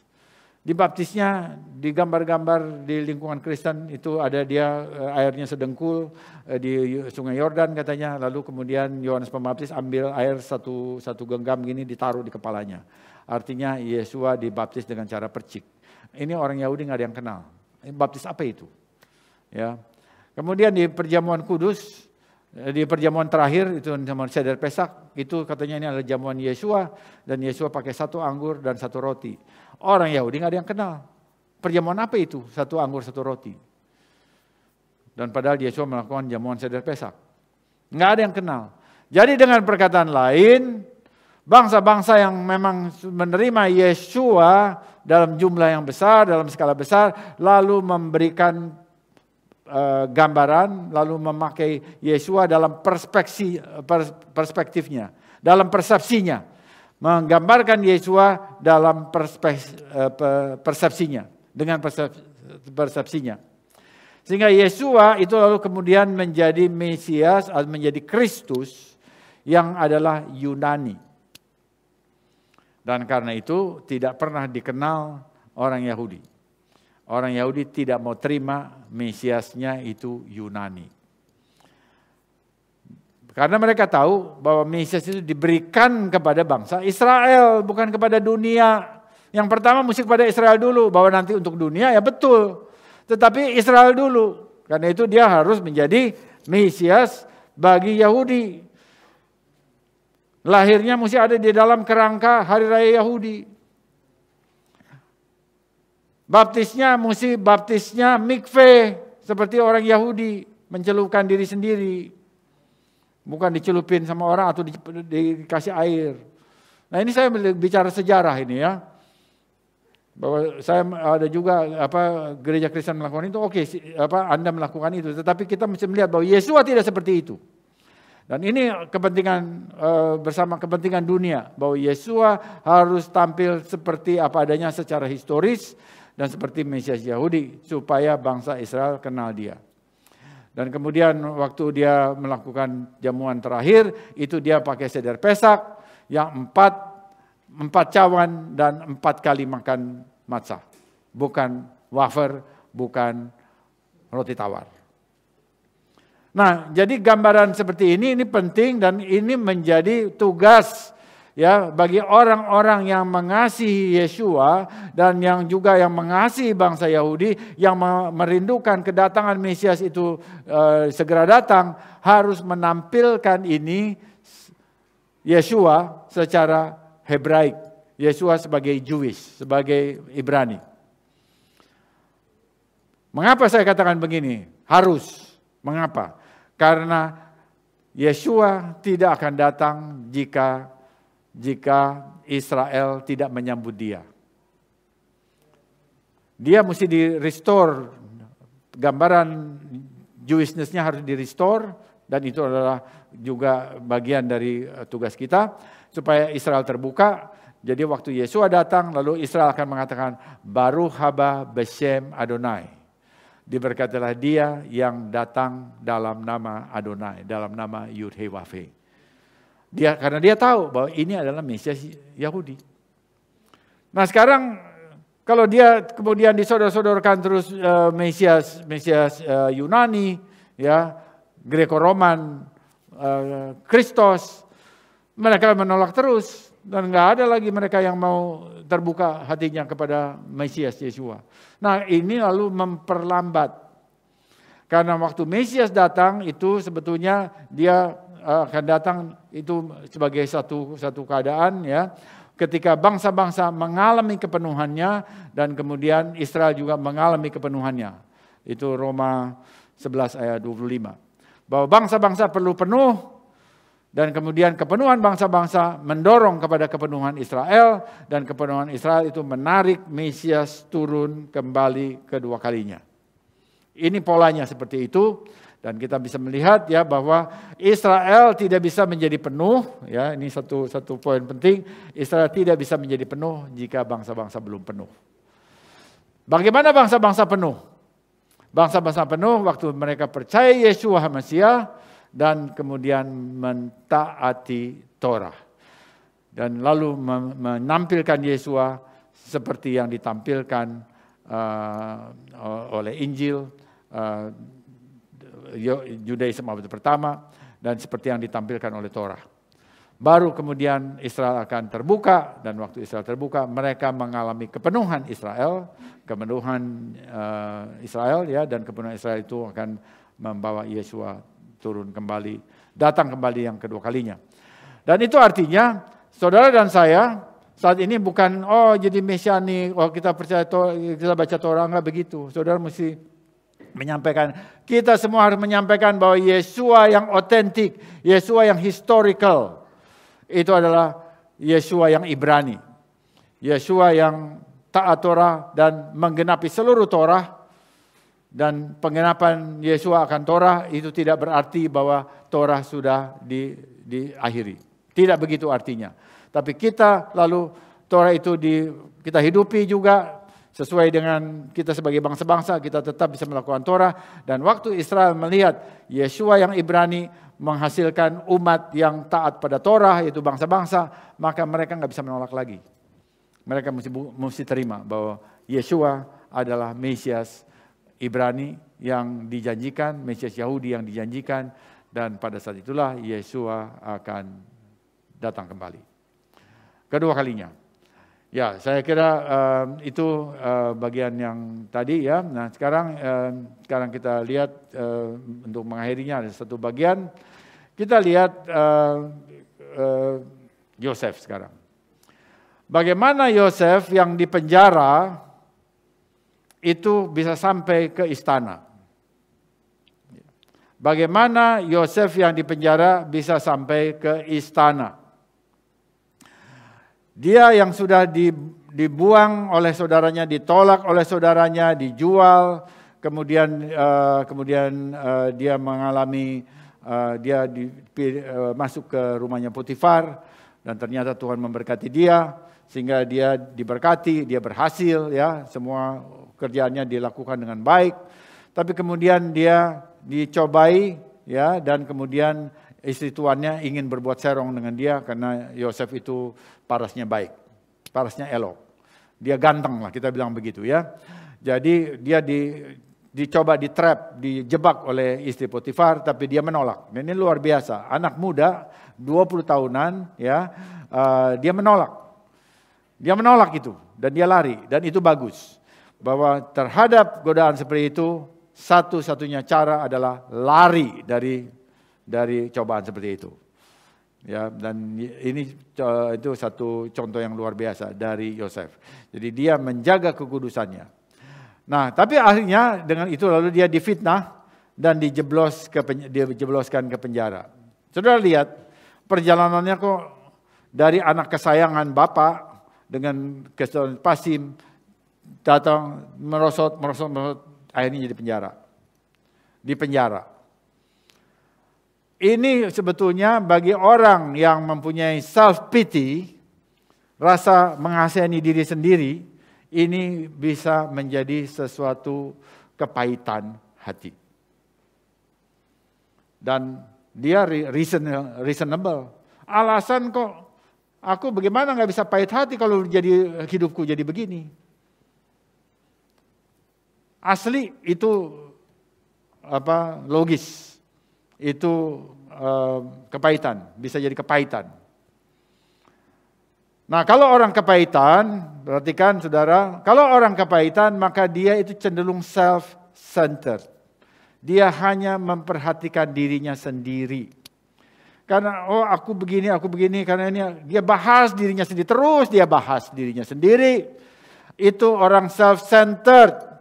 Tapi orang kenapa jadi self-centered? Karena dia mengalami kepahitan.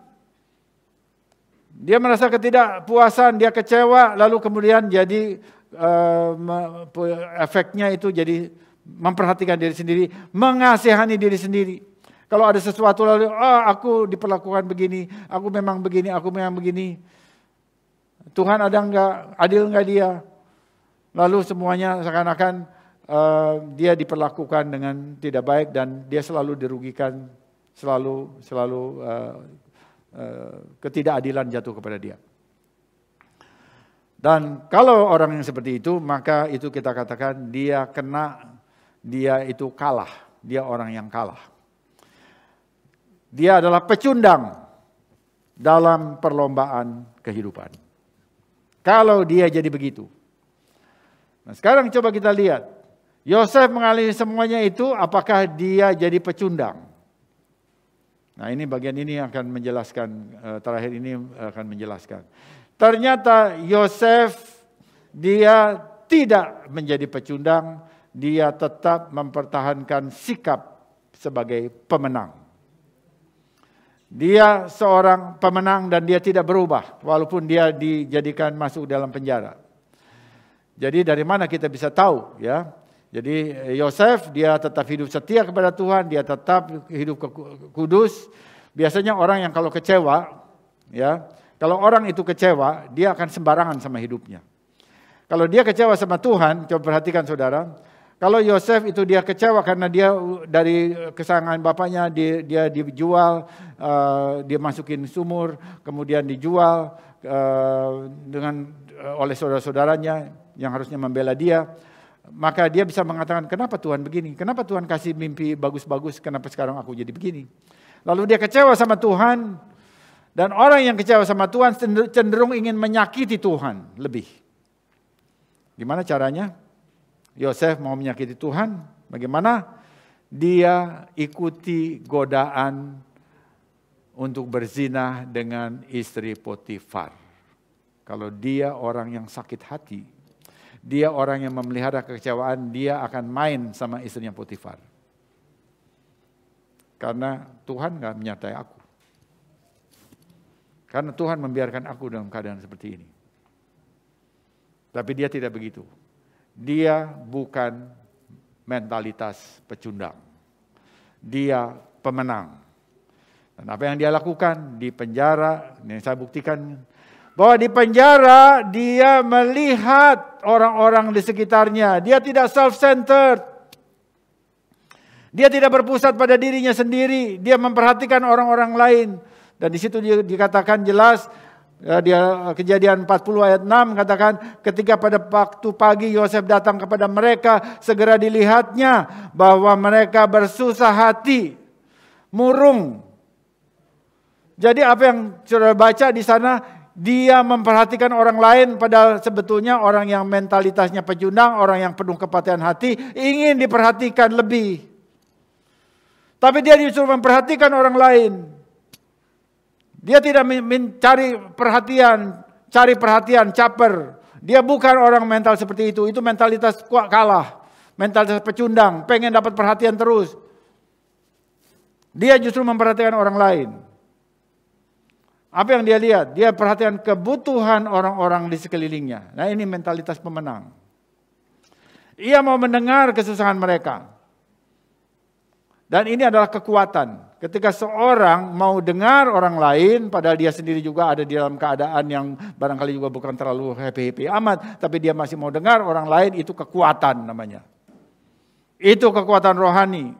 Itu sikap pemenang, bukan pecundang. Seorang pecundang tidak mau mendengar orang lain.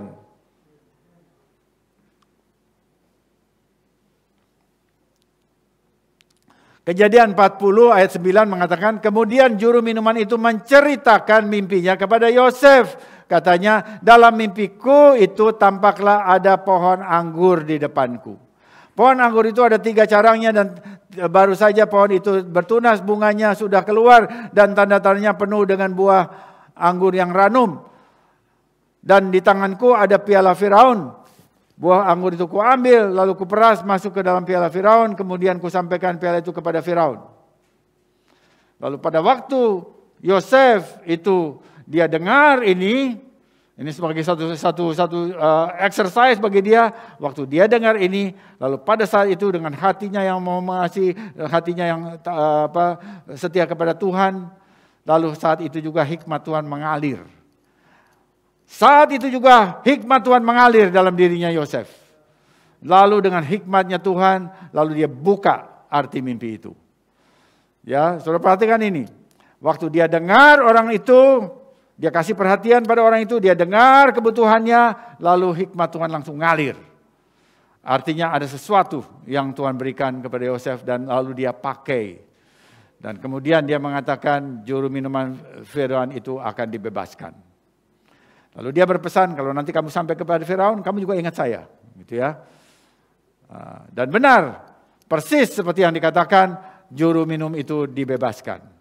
Tetapi juru minum itu lupa. Sampai di sana dia senang banget, lalu dia lupa. Nah, di sini kita bisa melihat bahwa kita tidak boleh berharap kepada manusia. Berharapnya kepada Tuhan. Kita boleh bicara begitu, no problem, tetapi tetap harapnya sama Tuhan. Karena orang manusia bisa lupa. Nah, kemudian waktu lihat juru minuman itu dapat arti mimpi yang bagus, lalu juru roti juga bilang, oh aku juga mimpi lagi. Lalu muncul lagi kebutuhan. Nah ini saudara, lalu dari satu pelayanan yang satu kali itu, lalu muncul kepercayaan, muncul trust. Itu sebetulnya. Seorang yang mau melayani Tuhan, lakukan sesuatu yang baik, ya Tuhan pakai, Tuhan lalu Tuhan lengkapi. Lalu kemudian dari situ lalu muncul kepercayaan. Enggak usah pakai gelar-gelar dulu. Saya bilang enggak usah pakai gelar-gelar dulu. Saya melayani tanpa gelar-gelar sekolah Alkitab atau apapun, teologi. Tapi melakukan pelayanan dan lalu muncul dari situ trust. Ternyata kalau dia yang melayani ternyata ada sesuatu, Tuhan ada sesuatu dengan dia. Nah, ini kita lihat di dalam Yosef, ya. Itu juga jadi pengalaman kita semua. Lalu waktu dia lihat lalu dia cerita. Dia berkata, aku pun bermimpi, tampak aku menjunjung 3 bakul berisi penganan. Dalam bakul itu ada berbagai-bagai makanan untuk Firaun, buatan juru roti, tetapi burung-burung memakannya dari dalam bakul yang ada di atas kepalaku. Lalu Yosef, ya, dia diurapi Tuhan, dan ini karunia Roh Kudus. Waktu dia memberikan kata-kata hikmat atau marifat, ya, dia nggak tahu apa, dia sampaikan, ini karunia Roh Kudus. Jadi jangan mengatakan bahwa cuma Yosef aja. Dia ini karunia Roh Kudus. Sama seperti yang ditulis oleh Rabi Shaul di dalam 1 Korintus pasal 12 atau 13. 1 Korintus pasal 13, ya. Dia 14. Nah, jadi kita bisa lihat Yosef waktu dia mengatakan bahwa juru roti itu akan ditinggikan. Ini tentu harus dibaca dalam bahasa Ibrani bahwa dia dinaikkan katanya di tiang. Tetapi itu ternyata ditinggikan di tiang gantungan. Lalu dia katakan burung-burung berdatangan itu akan memakan dagingnya, itu artinya dia akan dihukum oleh Firaun. Dan itu terjadi. 2 tahun lewat, 2 tahun lewat, lalu Tuhan memberi mimpi yang menggetarkan kepada Firaun. Dan tidak ada orang yang bisa memahaminya, mengertikannya, termasuk dukun-dukunnya Mesir. Seluruh Mesir dalam keadaan bingung.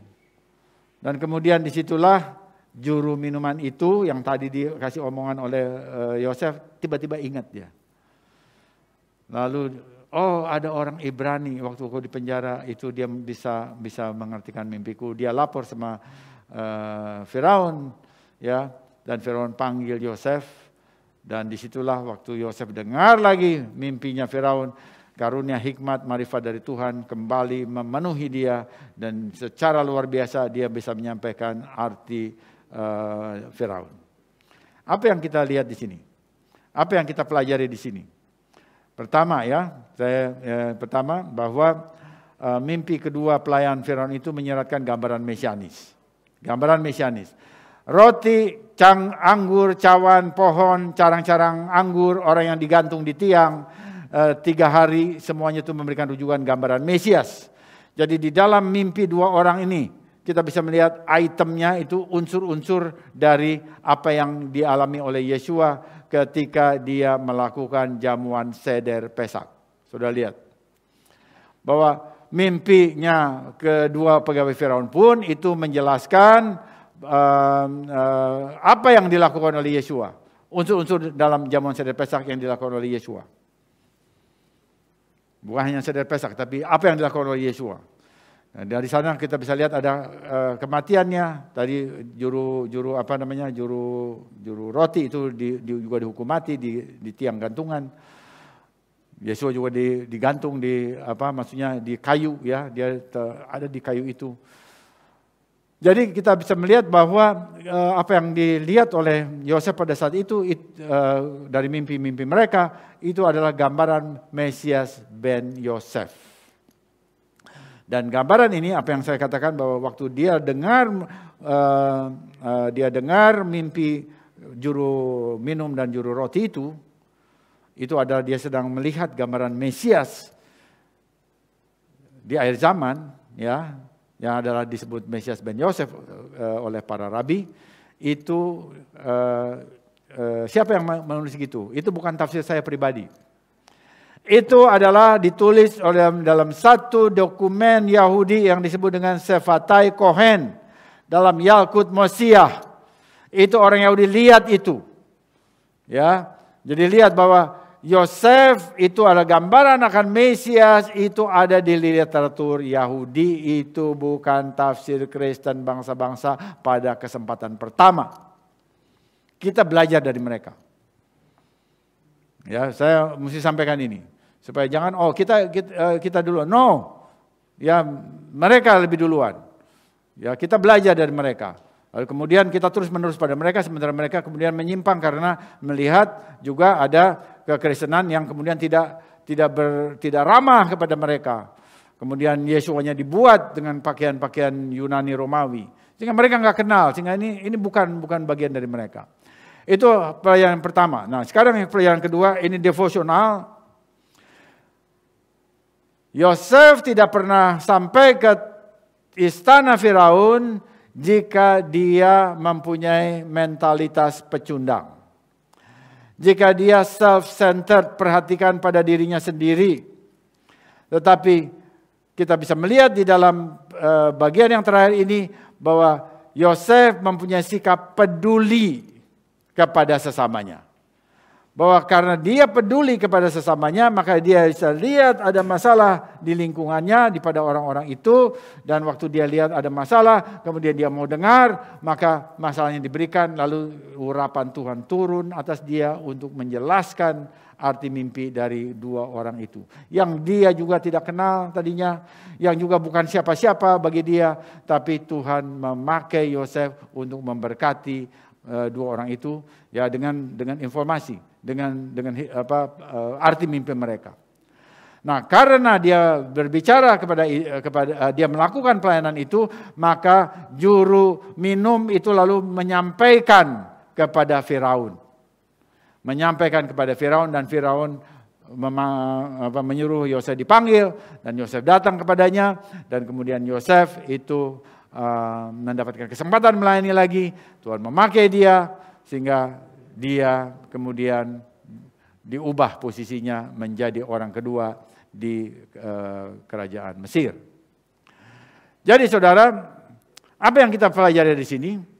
Saudara dan saya di zaman COVID ini, ketika engkau dan saya nggak bisa ketemu secara tatap muka langsung, saudara juga begitu atau terbatas sekali waktu kita, maka kita jangan memelihara sikap acuh dan tak acuh kepada sesama saudara. Jangan pelihara tidak mau peduli sama saudaramu. Jangan seperti itu. Perhatikan, kalau dia ada sesuatu, coba doakan. Jangan tidak peduli, kan aku ini memang COVID. Saya ingin kasih tahu bahwa ada orang-orang yang memakai COVID ini untuk mangkir dari ibadah. Mangkir dari pelayanan. Dan itu bukan sifat pemenang. Itu sifat pecundang. Tidak mau bergaul dengan orang lain. Itu sifat pecundang. Lalu selalu merasa diperlakukan tidak adil. Karena itu lalu kata-katanya selalu menghakimi orang. Karena merasa dia tidak diperlakukan dengan adil. Nah, sikap-sikap seperti itu adalah manusia yang kalah. Dan itu terjadi, kita bisa melihat dari cara-cara orang melakukan posting-posting di medsos. Kita lihat kalau dia orang yang sama terus melakukan dengan nada-nada yang terus negatif. Maka itu jelas dia berubah ke arah yang negatif. Bukan diubah oleh Tuhan menjadi arah yang lebih baik, tapi ke arah yang merosot. Apakah kesempatan dipakai Tuhan akan datang kepada kita tiba-tiba? Juga tidak. Kita lihat dalam kasus Yosef, dia dipakai oleh Tuhan, kesempatan itu datang ketika dia mempedulikan orang yang ada di sekitarnya. Tanpa dia peduli kepada orang sekitarnya, dia tidak pernah dipakai oleh Tuhan. Tanpa ada pelayanan, tidak ada karunia yang dioperasikan. Tanpa ada pelayanan, tidak ada karunia yang dioperasikan melalui di hidup saudara. Ini perhatikan baik-baik. Kalau saudara mau dipakai Tuhan, layani dia, layani jemaat. Saudara katakan, aku kan tidak punya waktu untuk ketemu. Nah, ada banyak cara. Saya ingin beritahu bahwa pelayanan atau karunia pelayanan yang Tuhan taruh pada seseorang, maka karunia itu akan membuat ruang bagi dirinya sendiri, bagi pelayanan itu sendiri. Jadi kalau seorang dikasih karunia untuk mengajar dalam keadaan COVID, dia nggak bisa ketemu dengan jemaat, maka karunia mengajar itu akan berusaha, akan membukakan pikiran kita bagaimana caranya supaya karunia pengajaran itu bisa tetap jalan. Dan jangan pakai istilah karena COVID lalu karunia pelayanannya terhenti. Tidak benar.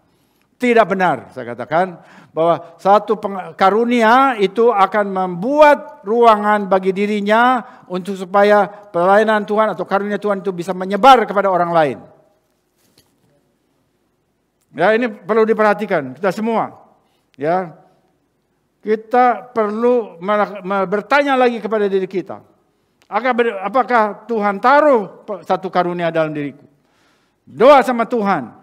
Kalau benar Tuhan taruh dalam diriku, maka Tuhan lengkapi aku supaya aku bisa supaya pelayanan itu membuat ruang dan kemudian itu pelayanan itu apa yang Tuhan taruh dalam hatiku bisa menyebar kepada orang-orang lain, memberi nilai tambah kepada umat Tuhan. Dan hal yang seperti ini saya tahu Tuhan ajar pada saya waktu saya mulai jadi gembala sidang 24 tahun yang lalu. Bahwa sebuah karunia akan create ruangan pelayanan untuk karunia itu beroperasi. Saya baca buku-buku, saya baca orang-orang yang melayani Tuhan. Nanti kemudian saya menyimpulkan dalam dua kalimat itu, ya, bahwa kalimat bahwa sebuah karunia akan meng-create ruang bagi dirinya sendiri, artinya bagi pelayanan itu, bukan untuk pelayanan itu. Sehingga dalam ruang itulah maka orang-orang dapat menikmati pelayanan itu. Dan kalau begitu maka kita berdoa ya, dan karena itu lalu kemudian sebagai seorang gembala waktu itu dari tahun 97 saya menggembalakan, selalu ingin membuka ruangan untuk pelayanan supaya setiap talenta atau karunia pelayanan yang Tuhan berikan pada jemaat itu bisa mendapatkan ruangnya. Lalu kita buka pelayanan ini, buka ya kalau sekolah minggu udah biasa ya udah lama, kemudian sekolah sabat lalu atau pemuda atau bikin pria juga, pria Adonai waktu itu ya ada banyak pelayanan kemudian diskusi tentang keluarga dan sebagainya. Lalu itu dibuka supaya ada orang-orang dengan karunia-karunia pelayanan tertentu itu bisa masuk di sana karena ruangannya dibuat. Nah itu tugas dari gembala sidang. Untuk membuka ruang-ruang pelayanan sehingga karunia pelayanan dari Tuhan pada anggota-anggota kepada pelayan-pelayannya itu mendapatkan kesempatan untuk ditampilkan, untuk dinikmati oleh jemaat. Nah, saya ternyata sekarang COVID. Lalu apa, saudara? Ternyata COVID. Nah, tetap ada. Kalau misalnya saya kasih contoh, kalau ada karunia pengajaran, karunia mengajar, maka karunia kasih renungan atau khotbah begitu ya. Saudara bisa membuat renungan harian. Dan kita punya hal seperti itu. Kita punya dan kita ada renungan Hayom. Lalu itu bisa dipakai untuk menjadi penyaluran apa yang Tuhan taruh di dalam hati kita dengan satu cara yang sederhana. Ya, dengan demikian lalu tetap ada ruang yang dipakai, yang tercipta untuk melayani satu sama lain. Dan itu salah satu hal yang kita bisa lihat juga dari sini, yang kita belajar dari Yosef. Nah, jadi kita perlu menjauhkan dari diri kita sikap acuh. Sikap self-centered, berpusat pada diri sendiri, self-pity, merasa perlu dikasihani terus-menerus, rasa kecewa, rasa pecundang, dan jadilah pemenang. Segala perkara dapat kutanggung dalam Dia yang memberi kekuatan kepadaku. Filipi 4 ayat 13. Tetapi di dalam semuanya ini kita lebih dari yang menang oleh Dia yang mengasihi kita. Roma 8 ayat 37. Dan kita semua mau mengakhiri semuanya ini sebagai pemenang. Amin, saudara. Mari kita berdoa. Bapa dalam surga, terima kasih ya Tuhan untuk anugerah yang Tuhan berikan kepada kami.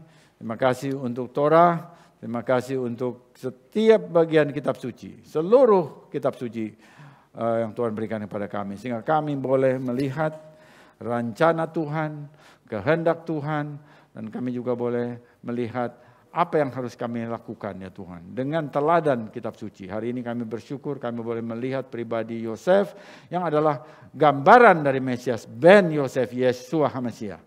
Dan kami juga bersyukur Tuhan kalau kami boleh belajar sikap-sikap pribadinya ya Tuhan, yang excellent ya Tuhan. Dan kami mohon Bapak Engkau taruh di dalam hati kami masing-masing satu sikap sebagai pemenang. Ketika dunia ingin mematahkan kami, mematahkan setiap pribadi dengan segala peristiwa yang tidak menyenangkan. Tetapi kami sebagai umat Tuhan, kami boleh tetap berdiri ya Tuhan, tidak terpatahkan dan tetap memelihara kekudusan, tetap memelihara sikap berkemenangan karena sesungguhnya Yeshua Masiah yang diberikan oleh Bapa di surga, juru selamat kami adalah pemenang ya Tuhan. Dan karena Dia menang, maka kami pun juga menang ya Tuhan. Pelihara kami dalam sikap sebagai pemenang untuk terus memperhatikan kehidupan sesama kami, sesama saudara, mengasihi mereka, memberikan jawaban, memberikan sikap yang membangun, yang menolong, yang menggugah, yang positif ya Tuhan. Sehingga dengan demikian kami boleh saling memberkati satu sama lain bagi kemuliaan nama Bapa di surga. Terima kasih Bapa, kami mohon Ruach HaKodes akan menolong kami, membawa kami kepada kehendak-Mu yang sempurna bagi pribadi kami masing-masing, keluarga kami masing-masing, dan juga kepada komunitas-komunitas kami. Haleluya, terima kasih Bapak.